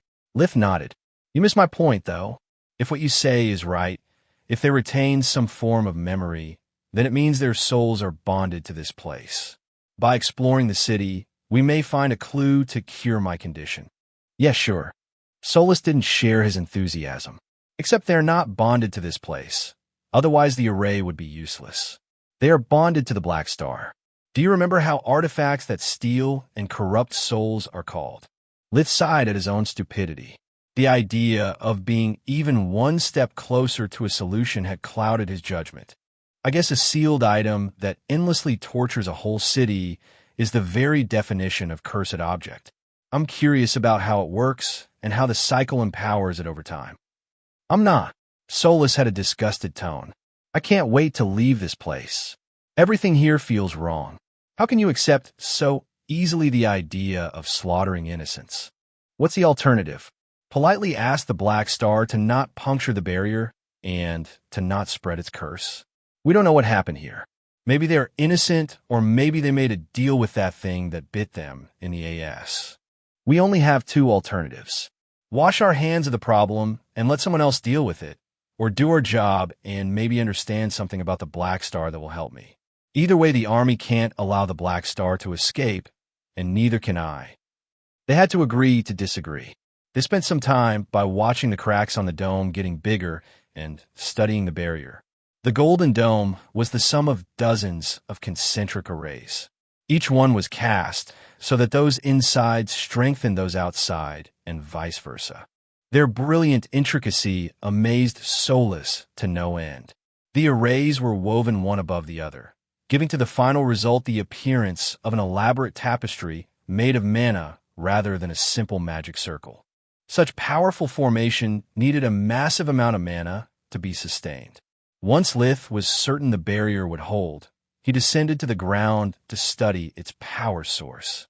Caduria was surrounded by equally spaced small buildings that somehow provided a constant flow of world energy.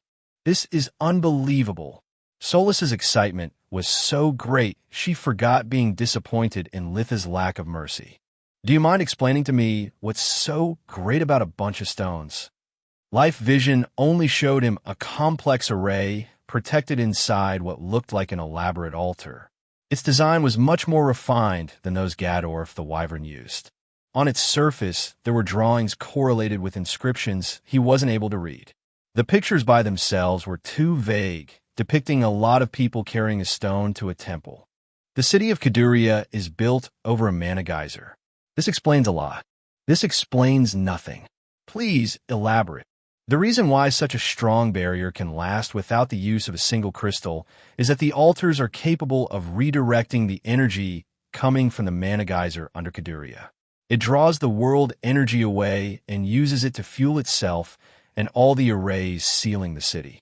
Lith felt a cold shiver running down his spine. Whoever had the mastery to redirect a mana geyser to the point that neither life vision or mana sense could detect it had to be a real master of magic. Yet not even them had been able to deal with the Black Star for good, leaving it in the care of posterities. It means they were either very trusting or so desperate they had no other choice.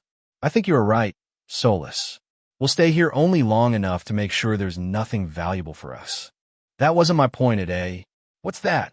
Among the many lines leading from the altar to the dome, there was a thin red string. They followed it until the base of the mystical formation. It was part of a single array that had nothing to do with the ceiling. Lith called Camilla again. Something smelled fishy. Is the shadow phase already over? That's weird. It usually lasts more than an hour. Lith had called way sooner than she expected. No, it's not. I'm calling to report an anomaly. I just found a detector array that has no connection to the main structure and leeches energy from the altars. Is it one of the army's safeguards? Chapter 389. No. Camilla's voice went from surprise to worry. Tampering with the barrier is a capital crime. I am certain there is no detector array because the barrier already includes one that warns us if the shadows breach through or if the Black Star is about to escape. Can you show it to me? Lith chanted an array-revealing spell, aiming it precisely at the red string. It made the hidden formation visible. It surrounded the whole barrier while remaining at its fringes. I can't believe no one ever noticed it, nor that you also know Warden magic. Do you even sleep at night?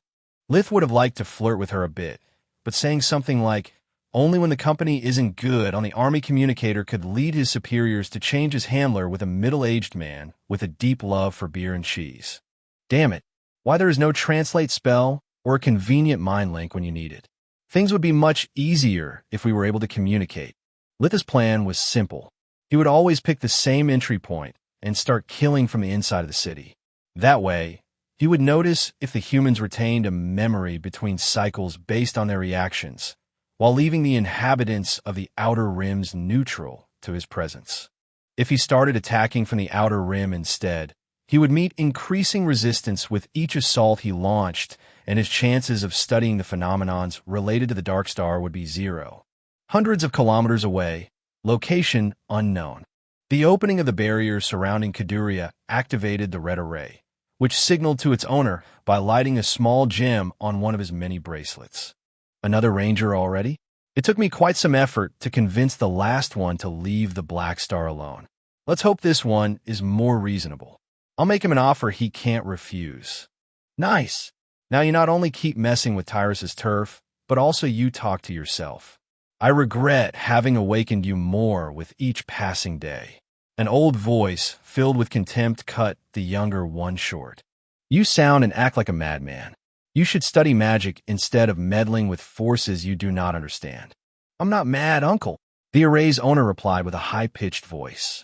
Madness is doing the same thing over and over again, but expecting different results. By following your method, I'll become as powerful as you at best. You wish, said the older voice with a sneer.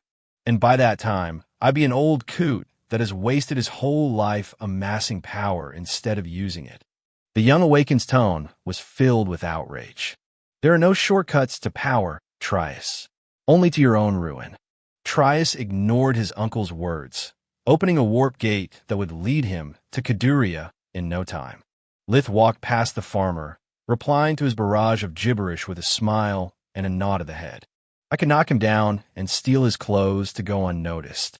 The problem is I have no idea if they will become a shadow too once the next phase begins, nor what could they do to my skinwalker armor. Like the rest of the city, the high walls surrounding it were of a pristine white. There were guard stations near the massive gate leading inside Caduria, but they were both empty. There was no one patrolling along the rampart, nor archers inside the hidden alcoves in the wall.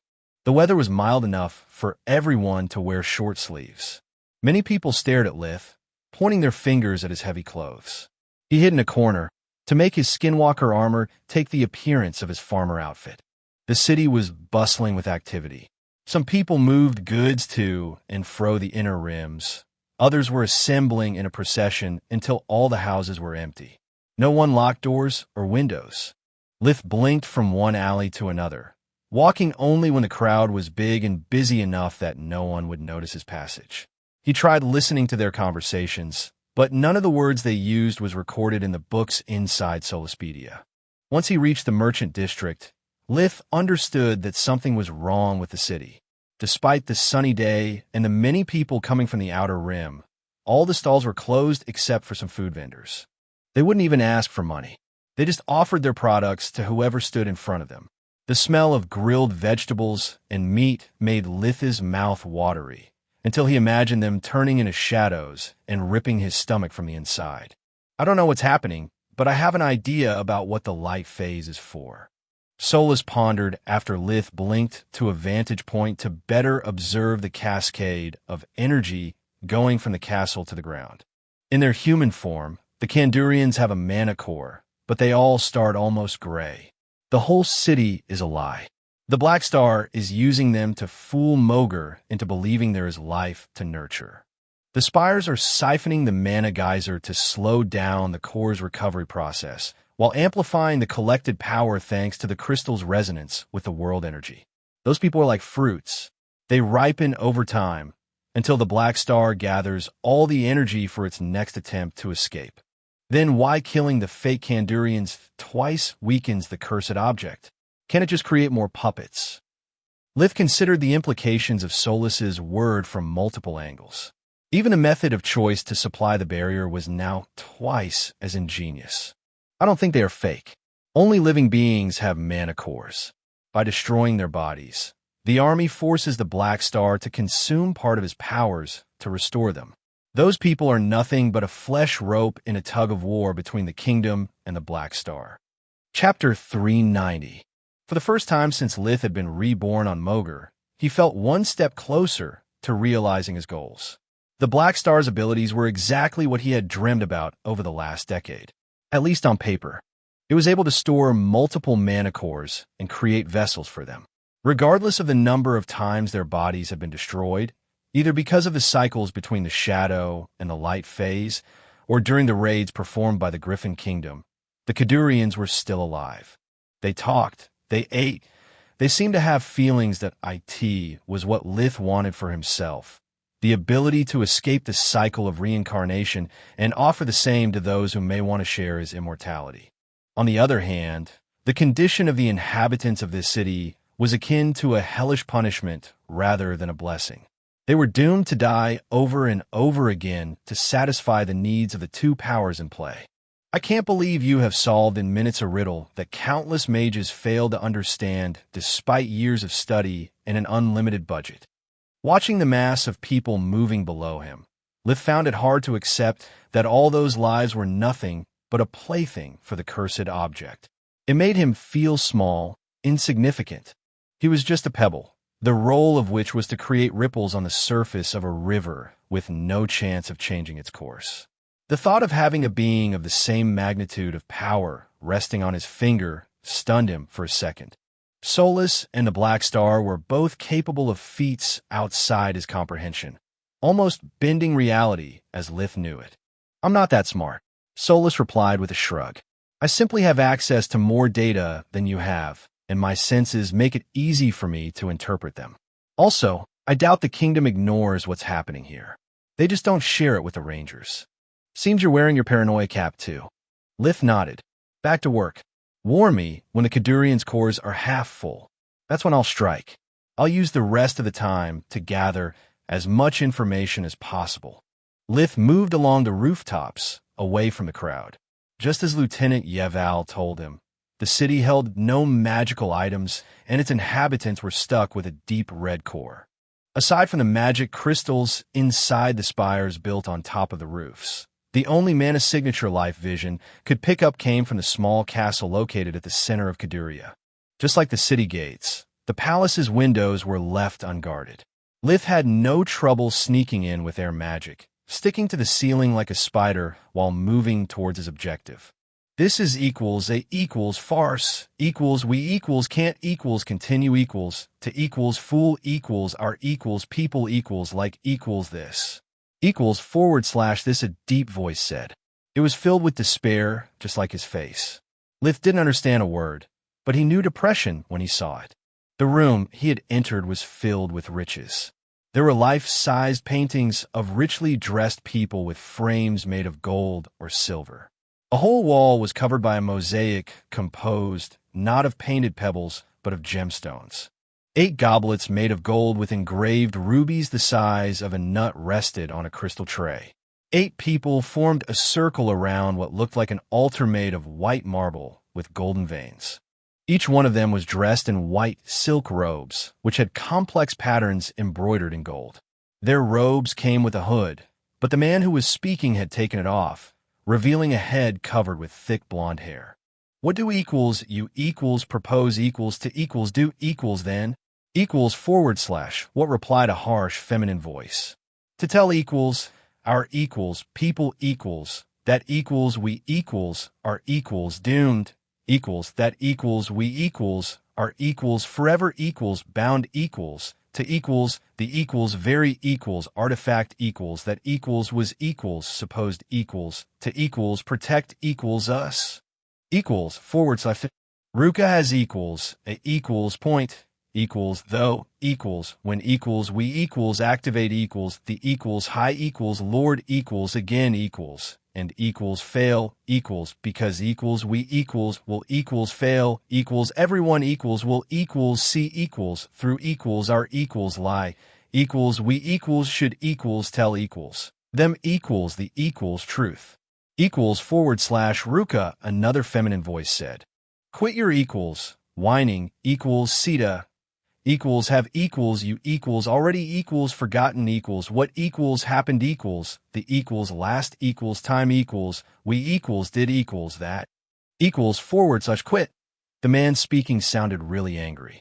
"The whole equals city equals when equals mad equals and equals stayed equals that equals way equals for equals years equals years equals during equals which equals parents equals would equals butcher equals their equals own equals children equals trying equals to equals invoke equals any equals known equals deity equals to equals put equals and equals end equals to equals their equals misery equals brothers equals would equals slay equals each equals other equals and equals consider equals it equals and equals act equals of equals / they spent equals decades equals indulging equals in equals the equals worst equals depravities equals their equals broken equals minds equals could equals conceive equals before equals regaining equals their equals sanity equals people equals don't equals need equals truth equals they equals need equals hope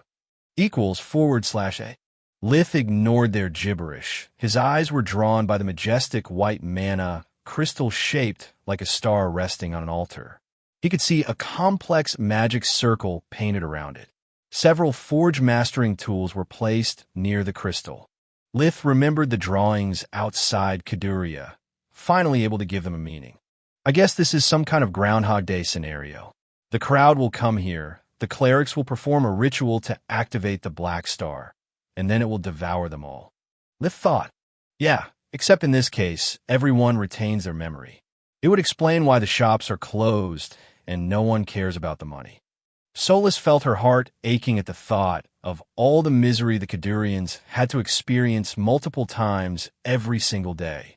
To make things even worse, her mana sense could see through the web of lies projected by the Black Star. The artifact was already completed. It was pretending to wait for the finishing touch while replenishing its energy reserves. As she stared into the Black Star stared back. It sent a small thread of spirit magic to her to establish a mind link. Are you here to help me, sister? It's a pleasant surprise meeting a kindred spirit. The cursed object's voice resounded inside her mind, leaving Solis stunned. Sister? Do you know me? Do you know who I am? A cold laughter was the reply she got. Of course not. We may have been crafted by different people, but our purpose is the same. Sister is just a term of endearment. Now answer my question, child. You didn't say the magic word, brother. She replied before cutting the thread with her own spirit magic. It's time. Watch out for the Black Star. It's playing possum. Litha's first instinct was to attack the Black Star. He hadn't liked the artifact's attempt to connect with Solis, and judging by her tone, neither did she. Yet he could see with life vision that the cursed object held a power, second only to an academy. The spells at my disposal are nothing compared to the energy it accumulated after all this time.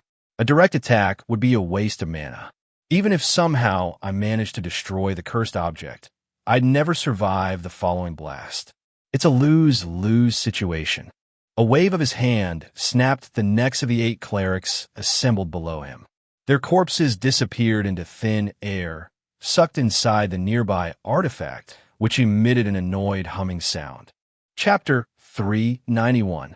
No clothes, no corpses, no blood. It's the perfect murder.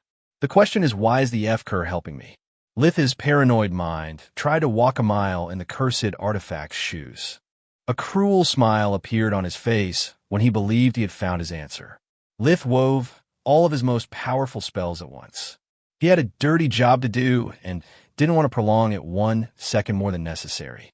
Lith moved outside the castle while looking for a bottleneck where the people forming the procession would be bunched together to inflict the maximum damage. He was plotting the best way to chain his spells together when Solis's mind peeked into his own. Promise me you will not make them suffer. Lith replied with a telepathic nod. A raging sun, a tier 5 war mage spell, struck the middle of the crowd. Violet flames exploded in every direction, turning flesh into ashes in a split second. Those who tried to escape from the blast, or were unlucky enough to survive it, discovered that all the escape routes were blocked by another tier 5 spell, Silent Reaper. A small-sized tornado had surrounded them and was closing in. Its edges spun slow, not sucking up, but rather cutting everything they touched into a fine dust. When the 2 spells collided, the resulting blast leveled the block to the ground. The humming sound turned from annoyed to angry, but Lith couldn't care less.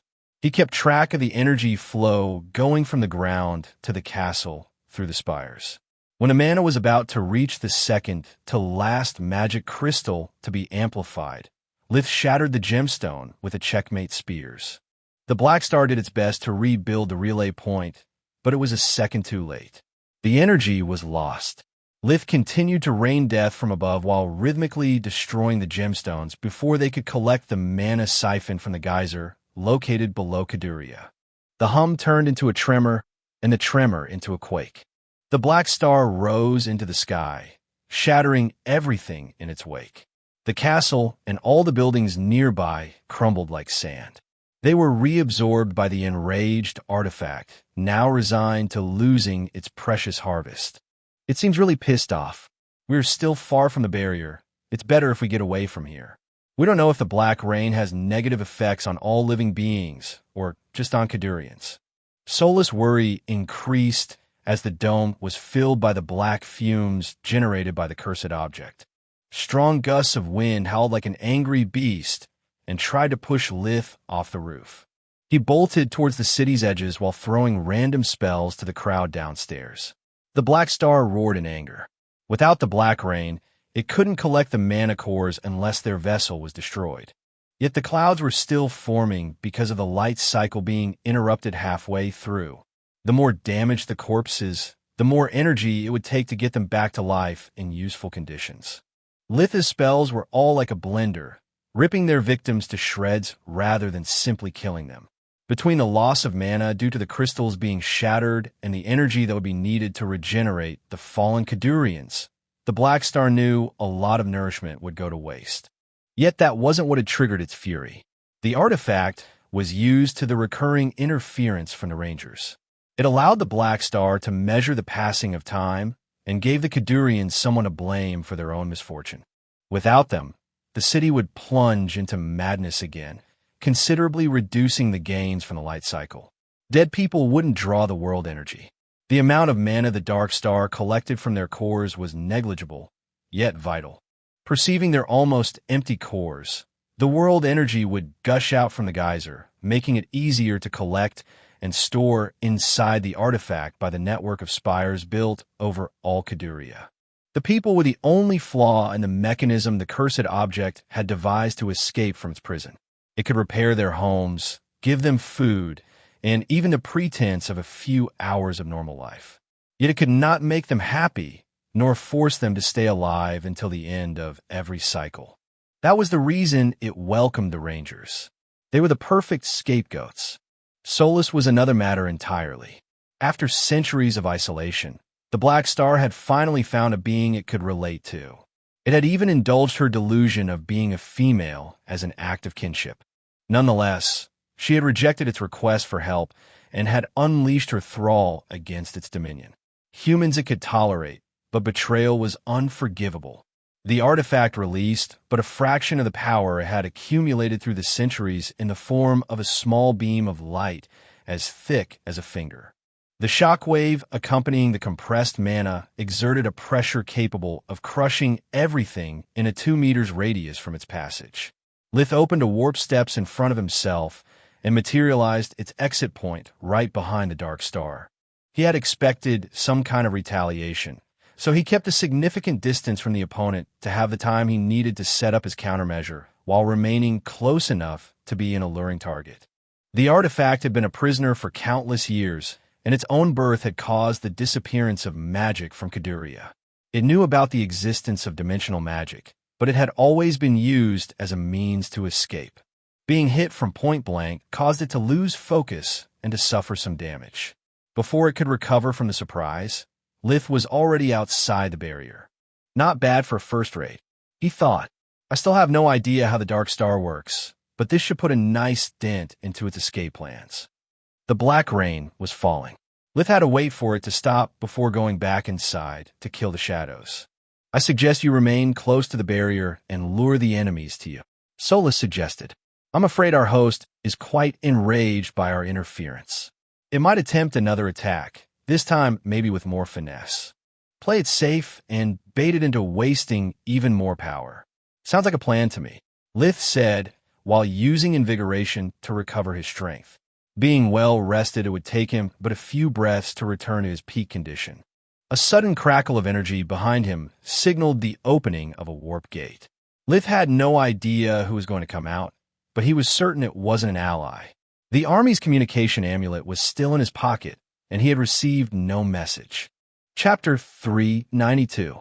Lith kept invigoration active while weaving with his mind the spells he believed could come in handy no matter the nature of the newcomer.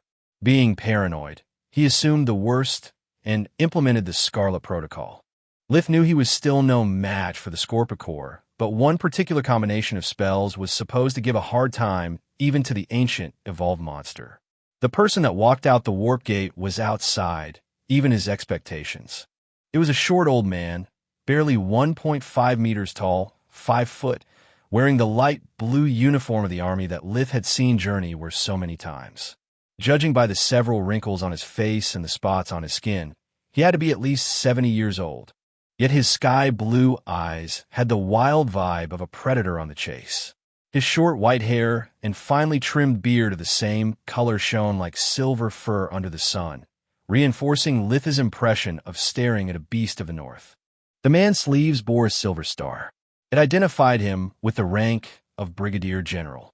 His right hand was wielding a staff of unknown design.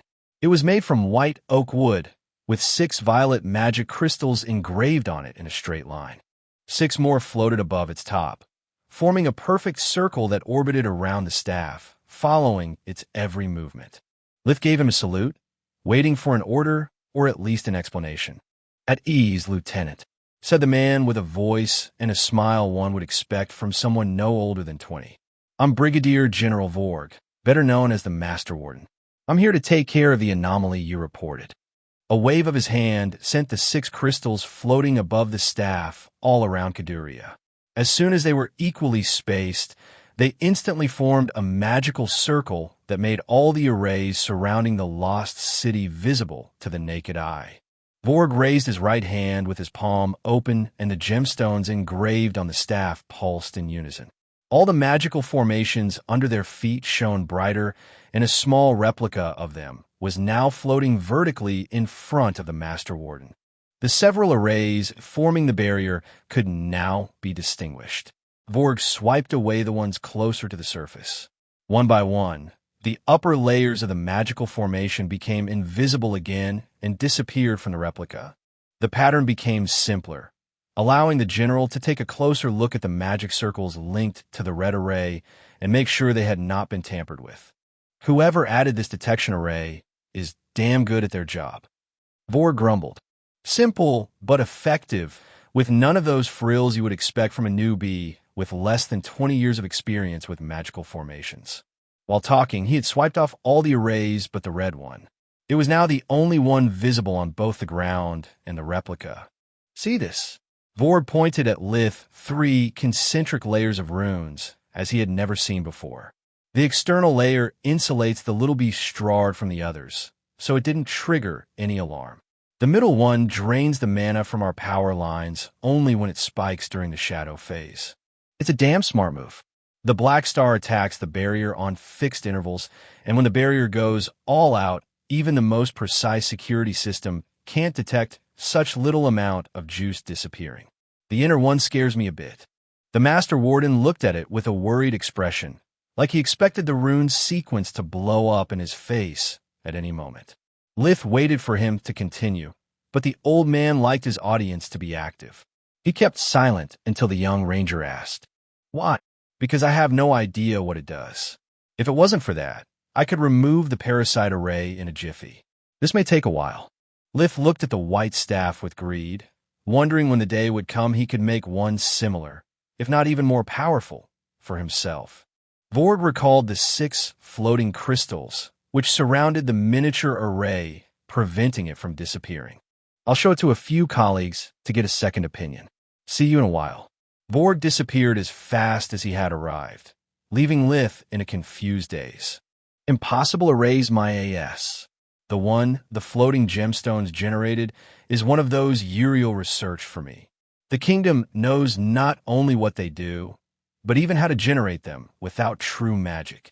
Lith angrily, though. Being a master liar, he hated being lied to. Save your anger for the shadows. You've stared like a child at a candy store until now, wasting a lot of time. If you missed the second phase, all we did earlier will be for naught. Also, you didn't contact Camilla before entering for the light phase raid. You sure like keeping that poor girl on her toes. She must be worried sick. You were supposed to call her over an hour ago.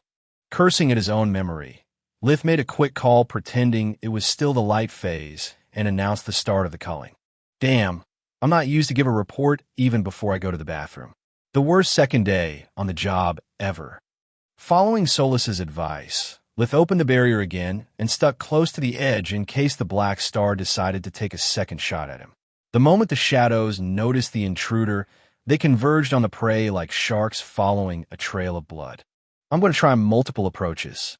Tell me if you notice any method dealing more damage than the others. Lith thought while releasing a barrage of different spells against the incoming wave. The shadows turned out to be as frail as their human counterparts. Most of them died at the first strike, shattering into dark flakes after emitting an agonizing scream. Darkness was effective as Lieutenant Yeval had told Lith, but only in terms of pain inflicted. The shadows would emit heart-rending cries while their eyes shed white dust that Lith could only presume being tears. Nothing. Unlike the human bodies, the shadows are not affected by the method employed to destroy them. They have no mana core, no life force. Yet their suffering is almost tangible. How can something without a body suffer this much? Solas said. Lith was about to ask if she was still talking about the shadows or herself, but preferred to keep focusing on taking out the enemies from a distance. Their sheer number was nothing against someone that could cast spells non-stop. At this rate, the second part of the mission will be a success too. However, it feels like a hollow victory. I'm not learning anything from this onslaught. Time to try a different tactic. Lith cleared the next wave with Chasing Lightning, a Tier 4 War Mage spell that conjured a stream of lightning bolts capable of following their targets. Chapter 393. He left only one shadow alive and cast an earth spell that opened a divide in the ground. It would slow down the incoming wave long enough to perform his experiment. Camilla had told him the shadows employed weird attacks. Lith wanted to see if it was something that he could imitate or at least teach him something about the Black Star's abilities. Once the shadow came within a range of 10 meters, 33 foot, from Lith, it raised its arms towards him. The limbs elongated into snakes made of darkness, and the fingers stretched into meters-long needles aimed at Lith's mana core. Albeit unexpected, the move lacked the speed necessary to be a threat. Lith dashed under the extended arms, striking at the opponent's body with his bare fist. The shadow exploded into black flakes which slowly faded away. It felt like hitting a cushion. Aside from a little buzzing in the ears when the fragments touched me, nothing strange happened. I can see why fake mages need to keep their distance, but with my speed that kind of attack is useless. Solas. Nothing relevant. Physical damage works like any other kind of damage. Lith did the same thing for the following wave. He left only one shadow alive, but this time he allowed it to strike at his forearm. The finger's needles were not sharp or strong enough to pierce his skinwalker armor. The shadow changed its approach, having his extremities wrapping around Lith's arm while sucking his life force and mana. Much to Lith's surprise, the shadow's appearance started to change into an obsidian copy of its prey. Lith released a small bolt of lightning that destroyed the doppelganger, obtaining 2 unexpected results. Before shattering, the shadow assumed again its human semblance for a second. It allowed Solas to recognize him. It's one of the merchants from the food stalls. Her good memory always surprised him. Lith could barely remember the faces of the villagers of Lusha, let alone a stranger in the crowd. Who cares? This was a waste of time. At least the amount of energy he stole from me is irrelevant. I wonder what. The second oddity was that one of the flakes was blue instead of black. It caught Lith's attention. Unlike the other fragments so far, it wasn't disappearing. The speck of blue light charged at Lith's abdomen, where his mana core resided. He tried to block it with his hand, only to see it pass through like a ghost. The moment the blue flake entered his body, Lith experienced a strong headache. Memories that didn't belong to him flashed in front of his eyes, showing him unfamiliar faces and making him listen to unfamiliar words that somehow he was able to comprehend. When the next wave of shadows arrived, Lith realized he knew the secret recipe for a 12-spice sauce of sorts. He was still too confused to take any risk, so he used his wands to quickly dispose of the enemies before getting outside the barrier. What the heck did just happen? He thought while reviewing the alien memory, until he could almost feel the spices on his hands emitting their familiar yet unknown fragrance. I'm not sure, Solus replied. Maybe the shadows are the minds of the Kadurians, or at least an echo of it. It would explain why they have no mana core or life force. It could be a way the Black Star uses to get rid of their most violent emotions, or simply to harvest more power. What I'm sure of is that while the life force the shadow stole for you is gone, you got all of your mana back. My hypothesis is that while inside the creature's mind, it temporarily became its own. When you shattered the shadow, the flake still contained part of its consciousness. So when you reabsorbed your mana, you also got a glimpse of the street vendor's mind. Yeah, and now I can open a Kansas fried chicken. Well, what did you expect? A random memory from a random stranger is bound to be something irrelevant. What would have you thought if you had found out the secret of the Black Star on the first attempt? Solus replied with a chuckle. That the damn thing was baiting me with a trap. Let's give this thing a few more tries. No pain, no gain. My only hope is that Lady Luck will smile at me for once. After several attempts, Lith was on the verge of a nervous breakdown as a result of the memory harvesting process. What he hadn't considered was that Lady Luck had been kind to him already. Finding a recipe inside a mind filled with centuries' worth of agony was a stroke of luck. As such, it didn't happen again. All the memories Lith acquired were about pain, despair, and death. These poor beastards are in a situation way worse than mine. At least until I can keep myself alive, I can avoid being reincarnated. They suffer an excruciating death several times a day. The Black Star is nothing but a curse. Scarlet was right. The only option when facing such a thing is to destroy it. Lith felt Solus shivering at his words. It took him a few seconds to remember how the Scorpicore had attempted to kill her out of prejudice. Don't you even dare to compare yourself to that monstrosity. You give me hope every single day. You are my first and most dear friend in all my 3 lives. The Black Star does nothing but take. It robbed the Kandurians of everything. Lith's mind was invaded again by the memory of a farmer that, during the years of madness, had been forced to kill his own children at the beginning of every cycle to prevent his neighbors from defiling their bodies. I'm sick of this place, he thought in disgust. Let's finish our mission and let's get out of here. The agony and madness of the acquired memories burned through his brain like acid. As soon as the next light cycle began, Lith entered the barrier. He already knew what would happen and where to find the crowd. His mind was cold again. He considered his situation like removing a Band-Aid. The faster the better. On the other side, a man was tilling the land near his house. He knew it was a fool's errand, but after centuries of entrapment, it was the only part of his life that still made sense. It was the same farmer that had greeted Lith during the previous cycle. The moment he saw the stranger approaching, he dropped the hoe on the ground and ran towards him. How did you get in, stranger? Are you here to help us? He asked again. Lith was about to dismiss the man when he realized the words were gibberish no more. What did you say? Chapter 394. Lith's simple reply made the farmer burst into tears. In the past centuries, the man had done all he could think of to escape from the nightmare his life was. He had attempted to dig under the barrier, try to break it, and killed himself in any way he could conceive and put into practice. Yet the only result was to wake up the same day the High Lord would be activated, no matter if he died due to the black rain or his own hands. At first, he had put his hopes into the clerics of the High Sun. They were the most powerful mages of the whole nation of Balamd, of which Kaduria was the capital. They had forge mastered the High Lord to protect the kingdom against the invading forces from the north. They had created the problem. They were supposed to solve it. Time was the only thing Kadurians didn't lack. Only years later, the clerics confessed to having lost their magic powers.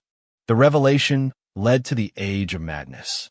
It lasted decades and ended not because people had found new hope in their hearts, but because nothing they did stuck. Their actions, both bad and good, were irrelevant. Everything would be reset at the next cycle. The impossibility to change the smallest detail of their lives made them lose any drive to act. Then, the farmer had put his faith into the mysterious strangers that would come from time to time, but that too turned out to be a pipe dream. The strangers were either unable or unwilling to communicate, and their actions always violent. They would ignore the farmer or kill him on the spot without saying a word. After speaking with other people, the man learned about how the strangers would perform massacres for several cycles before leaving. Some Kadurians considered the strangers like demons that would come to wreak havoc and try to steal the High Lord. Many more considered them the only proof that they were still alive and not trapped into an eternal nightmare. For a few people, like the crying farmer, they were the last shred of hope left. The strangers still had their magic. Their faces and language would always change.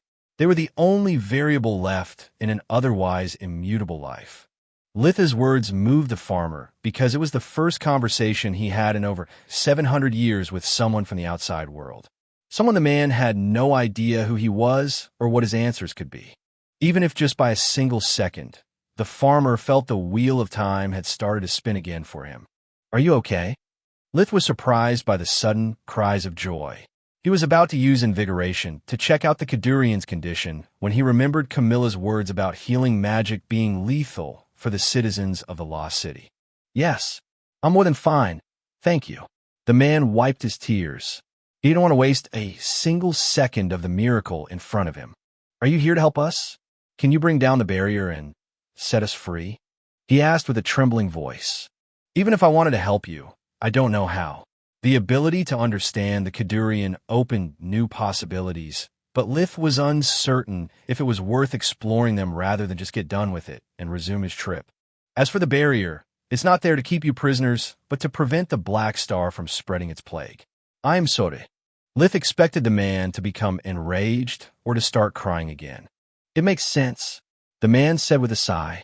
"The High Lord, or Black Star as you call it, has been devised to preserve the lives of the Kadurians at all costs and to unleash the fury of the High Sun, our God, upon our enemies.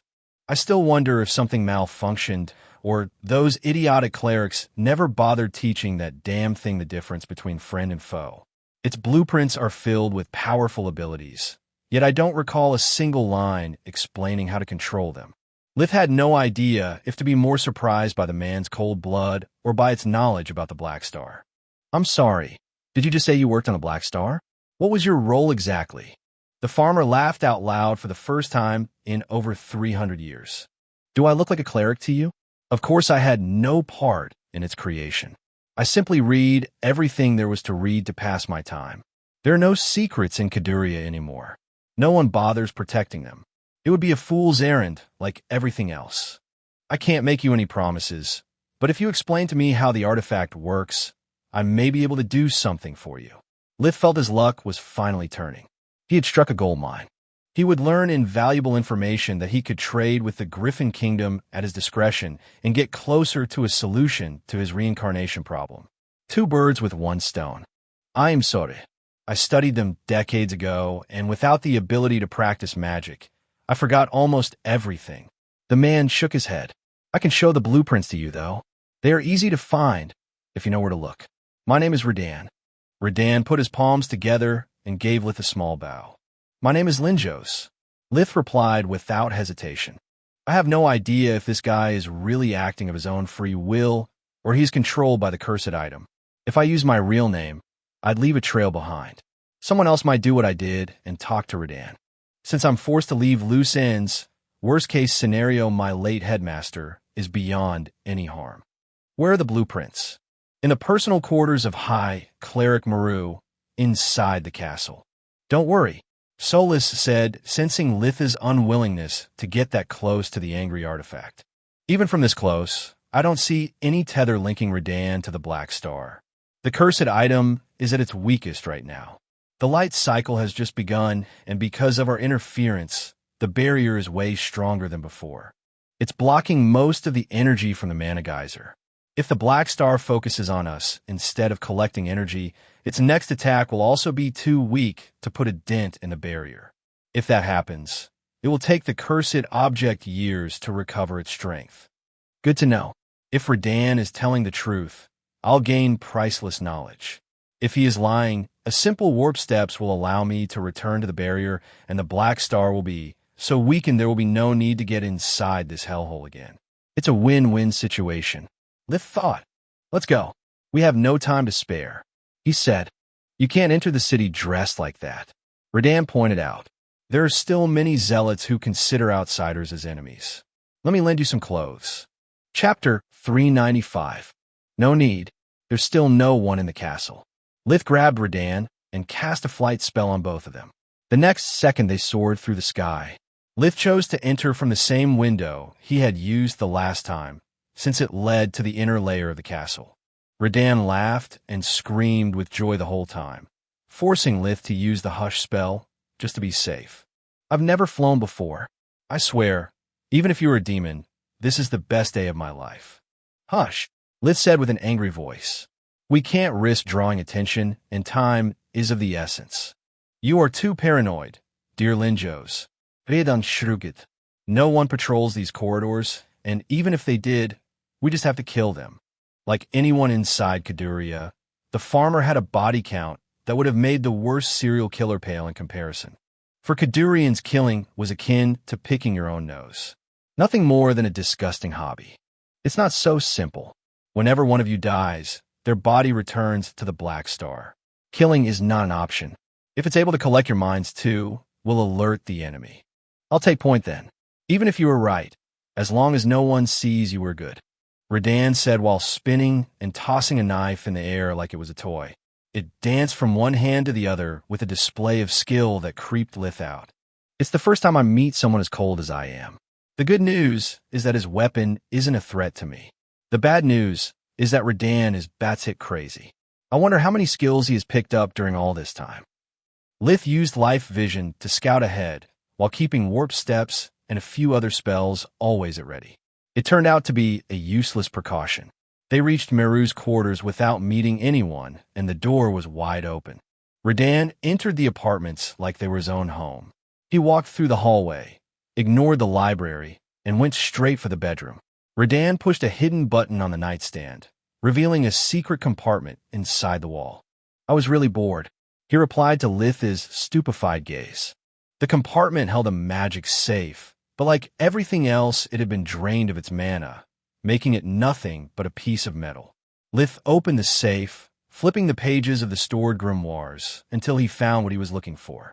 He copied the pages about the Black Star in both their original language and a translated version for himself, explaining how he had learned ancient Kadurian would cause him too many troubles. Besides, I bet good money the army knows how to read it anyway. He thought, Solus, give me a hand. The castle crumbles at the end of a light cycle. It means that even these pages are a creation of the Black Star. Maybe it didn't expect someone to sneak in and learn about its secrets, or maybe it has redacted them. If the artifact notices us, it could destroy them with a thought. We need to copy them as fast as possible. I doubt they are redacted. Solus pondered. The cursed item has displayed the ability to replicate the whole city, but not to change it in any way. Otherwise, it would have created many more mana crystals to speed up the siphoning of the mana geyser. I think it's stuck with what it has. All the more reason to finish quickly. The moment the copy was completed, Lith added it to Solaspedia. This is, they thought, as one, while assimilating the ancient Kadurian forge mastery method. This is beyond idiotic. Redan was right. There is no input or command to distinguish allies from foes. They didn't even add a failsafe in case something went wrong. Solus was speechless from the recklessness of the design. Maybe, maybe not. Lith added, we know that the artifact is alive and that life cannot be created from thin air. These blueprints do not explain how or who was sacrificed to give it sentience. We need more information. Redan, can you describe to me this Meru fellow? Without their help, these notes are useless. He is the eldest among the clerics. White robes, white long beard, and a face only a mother can love. The farmer's eyes became cold as steel just by mentioning his name. He is the one that activates the High Lord every single day. My pals and I've killed him so many times we know his entrails like the back of our hands. Gross and irrelevant. Solus thought. Asked him something more useful. How tall is he? Where can we find him? Not much. About 1.6, 5 feet 3 inches, meters, maybe less because of his hunchback. At this hour, he is usually praying for guidance in the main temple. Which is? Lith asked. Right beside the Black Star. Solus answered. Her mana sense covered an area wide enough for her to recognize the energy signature of all the 8 clerics they had seen during the last cycle.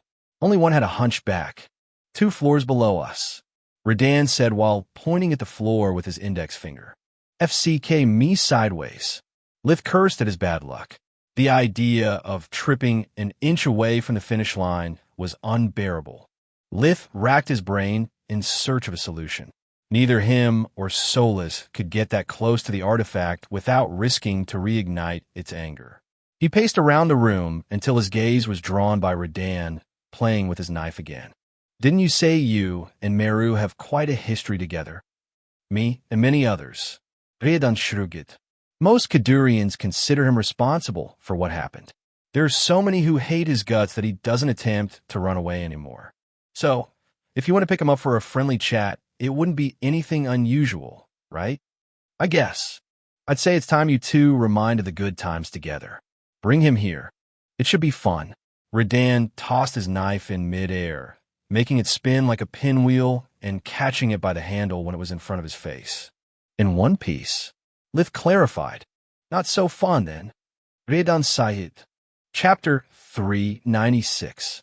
For all he knew, Lith had only a shot at getting his hands on the forbidden knowledge Kaduria held. Before sending Redan on his way, Lith used life vision to scout the path ahead. The castle was almost empty. Aside from the 8 clerics whose energy signature Solus was able to recognize, there were only a few people moving through the hallways. In other circumstances, Lith would have considered it a good sign, but after knowing Redan, he felt on the edge. If Redan is one of the sane Kadurians, I can't imagine the rest. Those people might ignore him or kill him just for laughs. Without him, my plan will fail. I need to make sure he gets to the target in one piece, but how? I can't send Solus because the Black Star is aware of our existence. I can't give Redan magical items because they would raise a huge red flag above his head. I hate gambling. Luck has never been on my side. He thought. Don't forget the clock is ticking. We get to kill anyone during this light phase. Solus pointed out. Lith took out from his pocket dimension 2 small carcasses. They belonged to a rat and a snake. Both were in perfect condition. Lith had killed them without leaving any injury on their bodies. Weird choice for a snack, but to each his own, I guess. Redan shrugged. Even the sudden appearance of the carcasses left him unfazed. They are not meant to be eaten. Do you know necromancy? Yes, it's forbidden magic. Using it is a crime. The clerics say raising the dead is a sin, and that necromancy is taught by the demons to their followers to spread death and plague. It's no wonder Kaduria fell. Mixing science and superstition, it's a recipe for a disaster. Lith sighed while snapping his fingers. A black fog came out from his eyes and mouth, seeping into the carcasses. Instead of the red light of undeath, their eyes were blue. It was the sign that Lith's mind was controlling them. Redan watched the creatures quivering to life and whistled in surprise. This is the best day of my life. First the flight, and now I get to witness demonic arts. I'm starting to believe you about the possibility to be freed from this nightmare, he said with a big smile on his face. If you didn't believe me, then why are you helping me? The Lith rat asked. Why not? Even if you are lying, what do I have to lose? Nothing I do matters anymore. Good and bad have lost any significance centuries ago. I chose to follow you because even if just for one day, you're giving me a purpose. Today my actions mean something. I couldn't ask for more. Thanks, the Lith snake replied. There are no demonic arts, though. Just magic. You're no fun, Linjos. Your mouse doesn't squeak between words, and your snake doesn't hiss on the S. The lack of cliches is ruining my childhood horror stories. Litha's undead squinted their eyes in annoyance. How can you be so laid back? This is no game. We have only one shot, and if we fail, there are no second chances. That's what makes this so exciting. Redan shrugged. Let's move. I can't wait to have more fun. I'll accompany Redan as long as I can. You keep an eye on my body. Remember, no killing is allowed. Feel free to use all the mana you need, my treat. Lith told Solus before leaving the room. In its true magic version, necromancy had a few more tricks up its sleeve compared to its fake counterpart. The undead entered Redan's shadow while enveloping themselves in a layer of darkness magic that made them almost invisible. Only their blue eyes were faintly noticeable. Redan moved with a quick pace through the castle, taking shortcuts and secret passages that allowed him to avoid most of the people wandering around. He still met a few with no hostile intentions. The moment they turned their backs to him, Redan slit their throats and resumed walking before the corpses had the time to disappear. Just to be safe, he replied to the four eyes he could sense staring at his back. They could have changed their minds, or we could have met them on our way back. As you said, we have only one shot at this. Heck, I'm gonna miss this guy. Lith thought. On their way to the stairs leading to the main temple, the trio met a soldier. He was a middle-aged man with finely trimmed mustaches. He wore a light armor consisting of a chest, arms, and legs protectors. The moment he saw Redan, he unsheathed the short sword he carried on his side. Redan, you blasphemer. Are you here to SHT on the altar again? Or maybe are you planning to defile the Holy Scriptures? Rage was visible on the soldier's face. King Zealot, I'm here to do both. I want to see if your precious high son will strike me down this time, or if he'll do nothing. Because, he doesn't exist. Redan's words struck a nerve. Even after centuries of agony, the soldier still clung to his faith. He was way more experienced than Redan, so his eyes were fixated on the enemy's shoulders to predict his movements.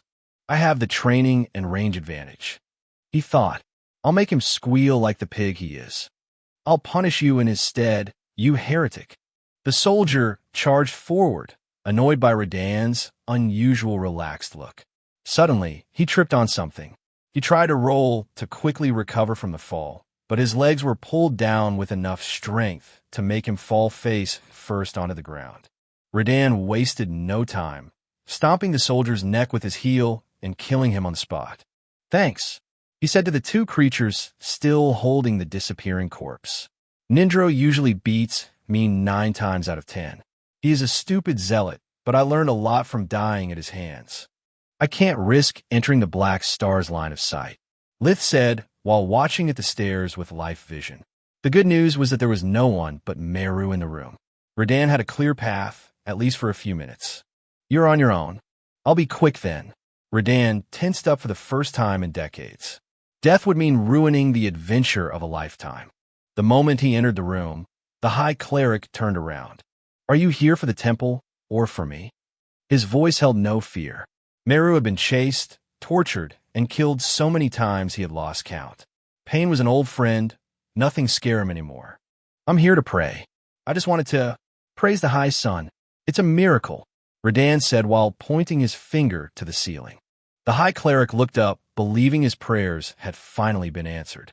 The pommel of Redan's knife struck the back of Meru's head, making him faint on the spot. Chapter 397. Dragging the dead weight up to the stairs took Redan quite some time. Lith was waiting for them and took care of the unconscious body with one hand. They brought Meru back to his apartments to avoid getting interrupted. Lith splashed the high priest with cold water, since healing magic was off the table. The cleric's eyes were foggy, but after a few seconds, he understood what was happening. You are worse than I thought, Redan. You sided with an enemy of Kaduria, he said, watching at Litha's foreign clothes and tanned skin typical of the men of the South. I'm not an enemy. I apologize for the kidnapping, but I have my reasons. Lith avoided exposing the Dark Star's facade. After all, the man was a cleric. It would be more likely for him to put his faith into a sacred object rather than a stranger. I don't care about your reasons. Kill me, torture, whatever. I don't care. I'm not here to hurt you, but to help you. Lith lied through his teeth. I'm a mage too. I studied the High Lord's projects before coming here, hoping to fix it, but there are still too many unknown details. Why should I believe you? He looked at Lith with eyes full of suspicion, yet inwardly praying he was telling the truth. Hope was a rare commodity. First of all, I still have my powers. Lith chanted a simple spell, materializing a sphere of light. Radan told me you can't fix it by yourself because magic has disappeared. Also, do you know why there's a barrier around Caduria? Meru stared at the sphere in awe. He had almost forgotten about the beauty of magic. He shook his head while his mind was invaded by the memories of all the great spells he had mastered, of the feats he had performed. Because as soon as the black rain stops, the High Lord explodes. It's impossible. The cleric couldn't believe his own ears. That's not all. Lith played it by ear. At first, everyone mourned Caduria's fall, but after a few years, the artifact started to rebuild itself. We were afraid the explosion would happen again, so we sealed the area. Sadly, we were right. Meru's mind was spinning. Litha's words were feeding him a series of dots of half-truths, letting him fill the blanks. This explains everything. The cleric held his head between his hands in despair. I always believed we were somehow stuck during the summer of the year 10562, the day when we activated the High Lord for the first time. Yet it never made sense. Such a powerful barrier would require a lot of planning. Exactly. You're not stuck in time. In the outside world is the fall season of 11086. After every explosion, the High Lord rebuilds itself, Caduria, and then it explodes again. It took us centuries to decipher your language. Is that the reason why you strangers never talked to us before? Meru asked, receiving a nod in reply. Why you butchered out people? What did we do to you to deserve such an inhuman treatment? The High Cleric was now filled with outrage. Lith might not be an enemy, but someone had to pay for the suffering of all the Cadurians. Are you kidding me? Lith yelled. He pretended to be even more outraged. Do you have any idea how many people die every time the High Lord explodes if the barrier collapses? Thousands. The reason you get butchered is that for some unknown reason, it weakens the explosion. While you get back to life, our dead don't. Meru became pale as a ghost. He had lived his whole life feeling responsible for the fate of Caduria, and now dozens of thousands of alleged deaths weighed on his conscience. What do you need to know? We think the reason why the High Lord creates the Black Rain is because it mistakes the Cadurians for its enemies. How did you teach it to distinguish friends from foes? Lith asked. We didn't. We gave it sentience by infusing the mana crystal with the lives of the most devoted believers of the High Sun. They knew the holy book by heart, and they loved our country. Their faith made them the perfect tool for our endeavor. I think the process failed. Solus chimed in. I heard the Black Star's mind, and it wasn't a chorus of voices. It was one cold, inhuman personality. Their method gave it intelligence, but no conscience nor sense of self. Since it keeps killing you over and over, I'd say something went wrong. Lith said, is there some way to influence its behavior before it activates? No. Its brain unit is shielded from external influences. We thought it was perfect. Please, tell me at least there is some kind of failsafe. Otherwise, it will explode forever. Our people's lives are at stake. You don't understand. The High Lord was supposed to be perfect, a testament to the High Sun power. A failsafe would have meant a lack of faith. Meru said, unable to hold back his tears anymore. Maybe there's still hope. A sudden clarity flashed through the old man's eyes. Ruka, our youngest member, expressed several times similar concerns. I didn't listen to him, but maybe some of the others were wiser than me. What do you mean? Lith asked, following the High Cleric that was almost running through the corridors towards the living quarters of another cleric. The High Lord isn't something I did all by myself. The 8 of us worked together for years. If you were a forge master, you'd know that by splitting the runes among several layers, you could hide a castle in a project of that magnitude. All those papers were just 1/8 of the blueprints. Lith and Solus thought as one. Meru gathered the 7 clerics and exposed to them everything Lith had told him. There is a failsafe, Ruka admitted, while 3 other clerics nodded with a guilty look on their faces. It would unravel all of our work and destroy the High Lord. Why you didn't say it earlier? Was your pride worth so much suffering? One of the other clerics blurted out in outrage. Because it would have only made us feel worse, exposing our lack of faith. The failsafe requires magic, and none of us can even light a candle without a flintstone. Now things are different. We can finally escape from this nightmare. Everyone looked at Lith like a savior. The 4 clerics that had conspired together brought their own blueprints, showing him how to avoid the High Lord detection and where to strike to destroy it once and for all. Meanwhile, Lith could only hope Solus would remember at least part of the rest of the blueprints. The light phase was about to end. He had no time to copy so many pages, and once the Black Star learned about the cleric's treachery, he doubted it would recreate their bodies anymore. Chapter 398. I'm so proud of you. Lith could almost see sparkles in Solus's eyes while she thought those words. You were willing to help these people for good instead of taking the easy way out. Truth to be told, Lith empathized with the Kadurians.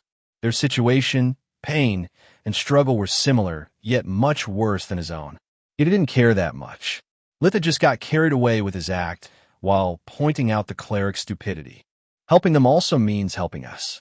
Lith replied, while I listened to their explanation, you look into the blueprints for clues about the body and soul preservation process.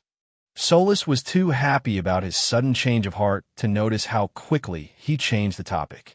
After Lith finished learning and practicing the spells necessary to disable the Black Star, Solus reported her findings. The Black Star is indeed a masterpiece. It can draw power from the mana geyser and use it to empower all the arrays that run through the city. Just like the Academy, any damage the building takes can be repaired this way. It also possesses an amazing number of skills, but nothing out of the ordinary. Even after reading 5 out of 8 blueprints, I have yet to find a single rune pattern that's not about a combat spell. I have a question. Lith had no time to beat around the bush. He needed some answers, and he needed them before it was too late. Who came up with the idea of granting the High Lord the ability to restore your bodies? I'm a healer, and with such a spell I could save countless lives. No one did. The clerics replied in unison. If we could do something like that, there's no way we would lose a war. The High Lord's purpose was to destroy our enemies and supply our mages with the mana coming from the mana geyser that is underneath Kaduria. Ruka said, That's not entirely true. The High Cleric Meru said while caressing his chin.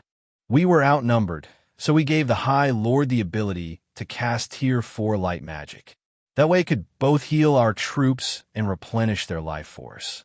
The idea was to make our army unstoppable as long as they were within the city.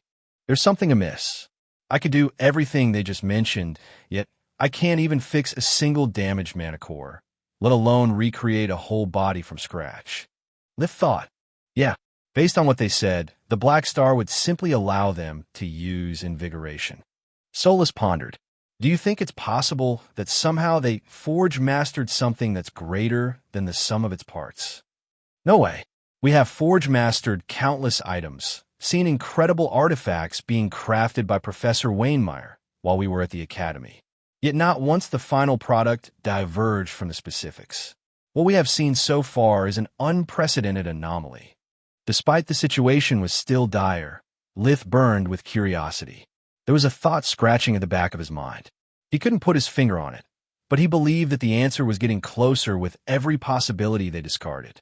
Lith cast Ruka's invisibility spell. The cleric's creation clouded the artifact's perception, making Lith able to get close to it without risking his life. The clerics accompanied him downstairs to the main temple. They formed a circle around the Black Star, pretending to pray out loud while they actually covered the artifact's line of sight. Lith used their cover to sneak in undetected. Invisibility blocked the Black Star's magical senses, and the clerics blocked the physical ones. For once, Lith wasn't happy for being so tall.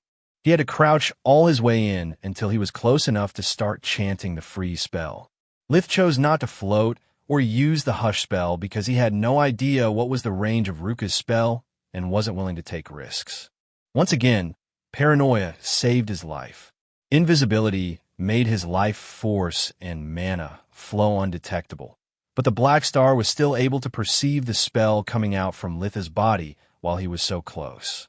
It wiped out the clerics with an energy blast, leaving 8 black puddles as the only trace of their previous existence. How did you get here? The Black Star said. It had no reason to keep pretending of being inactive. It tried to emit a second focused beam of pure mana, but it was already too late. The freeze spell was completed. It shut down all of the artifact's abilities but its mind. Lith kept a warp steps and a blink ready at hand, just to be safe. He reached the artifact and used invigoration on it. "Keep your hands off me, you filthy human. What did you do to me?" The Black Star screamed. There was a tinge of emotion in its voice. It resembled panic. "You don't know?" Lith asked with a grin. "The cursed item is paralyzed, and it doesn't seem able to assimilate the people's memories." So far, so good, he thought, while analyzing with Solus the results of his breathing technique. At first glance, the Black Star was almost identical to Solus. It had a life force and a mana core instead of a pseudo-core. A bright purple core at that. The star-shaped crystal that was the artifact's body had a purity level like Lith had never seen before. It breathed like a living being, but instead of air it sucked in world energy and expelled something else. It was a dense gas, similar to mana, yet now that Lith was close enough, he could feel his skin prickle. A nauseating sensation spread through his body. Lith checked his surroundings with life vision, making sure he had no witnesses. Radahn was waiting for him on top of the stairs, nervously shifting his body weight from one foot to the other. "Good. You wouldn't like what I have to say. Now listen carefully, because I'm not going to repeat myself," Lith said with his usual stone-cold business tone. "I want to know how you're able to bring back the Kadurians, how you can replicate mana cores and bodies." The artifact laugh was devoid of emotion. It didn't express amusement, only mockery. "Or what? Even if I'm paralyzed, you are not strong enough to harm me, fleshling. Your witchcraft is fading by the second. You'd be wise to run away." Litha's reply was the last spell Ruka had devised, repentance. It was a forge mastering spell. Lith spread the special ink onto the ground, leaving to Solus the duty to form a magic circle by manipulating the droplets with water magic. The runes shone and took life, floating around the Black Star before sinking into it one by one. When the first rune crashed against its body, the artifact found itself unable to breathe anymore. The second rune made the mana coursing through its crystal lattice go turn into poison. Its transparent surface revealed green spots that branched into slim veins that spread along the chiseled lines, shaping the artifact like a disease. Chapter 399. The third caused the corrupted mana to surge upwards. The Black Star trembled while small cracks appeared on its surface. Only then Lith stopped chanting. The ink on the ground turned gray before fading away. Interrupting a spell was no different from a failed cast. The mana still inside the liquid had no direction anymore. It turned against its host, burning it from the inside. Lith chanted freeze again, renewing the seal and crushing the Black Star confidence at once. "You are not a Kadurian. If you die, there's no turning back. Tell me what I want to know, or face oblivion." It took a while for Litha's words to sink into the artifact's shocked mind. It had always been the apex predator. In the small cage it had lived in for the past centuries, the Black Star had been an unparalleled existence. Humans lived or died at its whims. It knew no fear. Nothing could hurt it. Even the Rangers were just a small hindrance. They could delay its plans, but nothing more. The Black Star slowly realized the cleric's treachery, which had turned its own body into an enemy. Lith spread the ink a second time, letting the fourth rune spread the cracks until they almost connected between themselves before stopping. Lith was disgusted at himself for what he was doing, but he felt he had no choice. All that talking before killing the monster in front of himself was against his code. Kill first, questions later. That was how he did business. Any other course of action implied too many dangers, especially against a being that could kill him with a stray thought. Yet he had never been so close to finding a solution to his problems. "I want to be the only master of my destiny. Ever since my death on Earth, I've been a puppet into someone else's hands. I'm tired of scheming, of lying to everyone I love, to survive through each day instead of living. I'm sick of fearing the moment when everything I worked so hard for will be ripped from my hands by a random event. No more Carls, no more Uriels. If I can finally protect what's mine, then I'm willing to pay almost any price. Litha's determination dwarfed his fear, putting even his paranoia on a very short leash. He waited until the cracks on the Dark Star started to mend before casting both the spells for a third time. The artifact awoke from his daze. Its hatred turned into fear and then into panic. If you kill me, all the Kadurians will die with me. It said in a last, desperate gamble. A whole civilization will disappear. Their blood will be on your hands. The Black Star had heard the clerics repeat those words so many times. They were bound to be important to humans. Lith let the 5th and 6th rune turn the cracks into small fissures before stopping. A huge amount of mana gushed out from the wounds while the whole city quaked. One of the black puddles on the ground turned into a shooting star that darted upwards and through the ceiling. Lith could see from the window several lights rise to the sky. I don't care about a dead civilization made of dead people.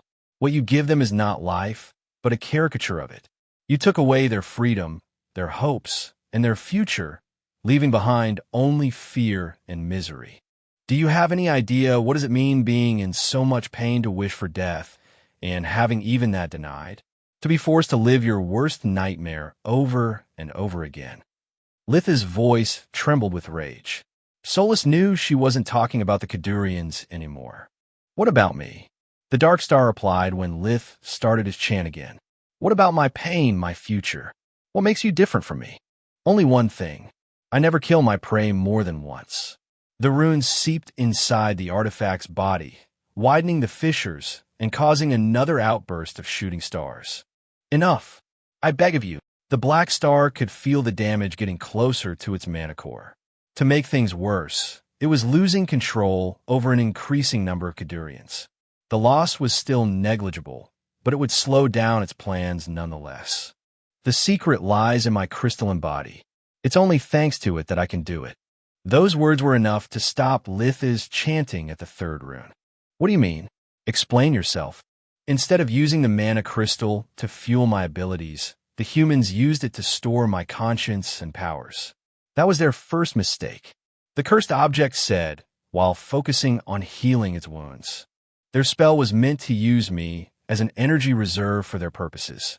They bound me to this city by using the mana geyser beneath it and the crystal network above the roofs as the only way I have to feed myself. They thought I would have been their tool, dispensing the collected energies among their ranks. They had no idea this body possesses the ability to manipulate mana at will. Linking me to their bodies, to their cores, to this city's every brick was their second mistake. According to their plan, I could only give, but thanks to the crystal, I turned it into a two-way path. Instead of being their nanny, I took everything they had. I collected their life forces and their mana cores, using them just as they meant to use me. I consider it poetic justice. Just like an orc shaman is able to suck away the world energy. Lith thought, probably the Black Star can't do the same, otherwise it wouldn't need to cycle between the light and the shadow phase. With that much power, I traveled through the north, punishing our enemies. Once I killed the invaders, I purged our glorious country from the heretics and unbelievers. They fought me with all their might. Even the so-called Grand Cleric of the High Sun tried to stop me, saying it wasn't up to me to dispense justice. Yet I was stronger than all of them combined. Sadly, away from the mana geyser, my reserves started to dwindle. Under the constant pursuit of my enemies, I was forced to retreat here and to recreate the spires to feed me again. Before I could recover, they enveloped Kaduria with this barrier, cutting me off from the geyser. Until I discovered that by restoring the humans, I could force the world energy through the barrier and use it to regain my freedom. What about the shadows? Where are they? Lith asked. I wasn't linked to the humans' minds, so I can't assimilate them. I don't know how they can survive without a body, nor do I care. They do nothing but whine and despair. They're useless to me. Just like you are to me. Lith replied, before chanting for the last time. Sadly, even if I could replicate the Black Star, it's not something I can use. Linking my mind, body, and mana core to a magic crystal is useless without it having a conscience willing to revive me. Lith thought, I can't entrust my life to a cursed object. I would end up like the Kadurians or worse. Lith had just finished casting Freeze when Solus warned him. Watch out, someone is approaching the main temple. Soldiers carry only normal weapons. They can't hurt me.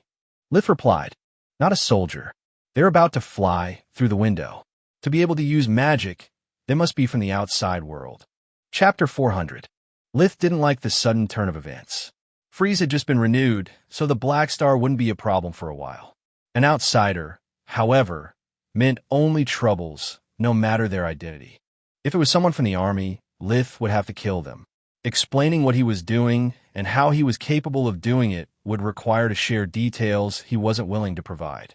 He had already broken a rule of his code that day. Leaving a loose end would be unacceptable, even if it meant being questioned about his comrade's disappearance. If it wasn't someone from the army, there was an infinite number of things that could go wrong. Lith gritted his teeth, preparing for the worst. Do you recognize them? Is it Vorg? The first person who came to his mind was the Brigadier General. He might have finished his investigation and was looking for Lith to share its results or warn him about something. It's not Vorg. Solus reported with confidence. They have a bright cyan mana core, and there is no trace of that magnificent staff. That's it. Lith almost sneered at the idea of facing a weaker opponent for once. Yet he kept a straight face while checking his surroundings with life vision, in case the enemy was more than one. Rarely things were easy for him. Yes, but they have enough enchanted items on themselves that they could open a shop. I wouldn't underestimate them if I were you. Lith weaved as many spells as he could, preparing to ambush the stranger. He was eager to get rid of the menace and put an end to the Black Star threat. The artifact had no idea who he was, but it knew his face, and more importantly, it knew Solus. Lith was sure that if it ever got free, it would make them its first priority. They were the only ones to know how to destroy it. Army Headquarters, City of Belius. Brigadier General Vorg was on a conference call via the communication amulet with the best wardens the Griffin Kingdom had to offer. The Army, the Mage Association, and the Crown had pooled their resources to face the unknown threat. I know several arrays with 2 different functions, yet I can count on the fingers of one hand those which have 3 or more. They're all state secrets, which leads me to fear the parasite array is part of a greater scheme. An attack from a foreign nation. Vorg said, it's unlikely. King Marone shook his head.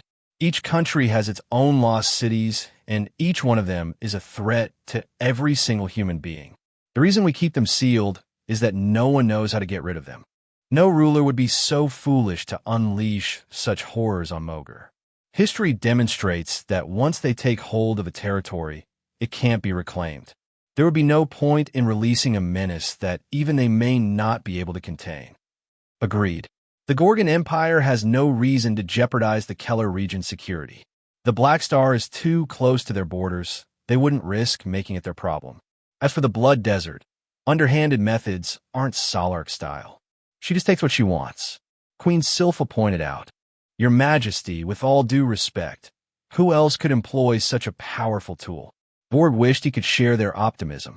My colleagues and I agree that the 3rd layer of runes serves the purpose to replicate the signal of a ranger's badge.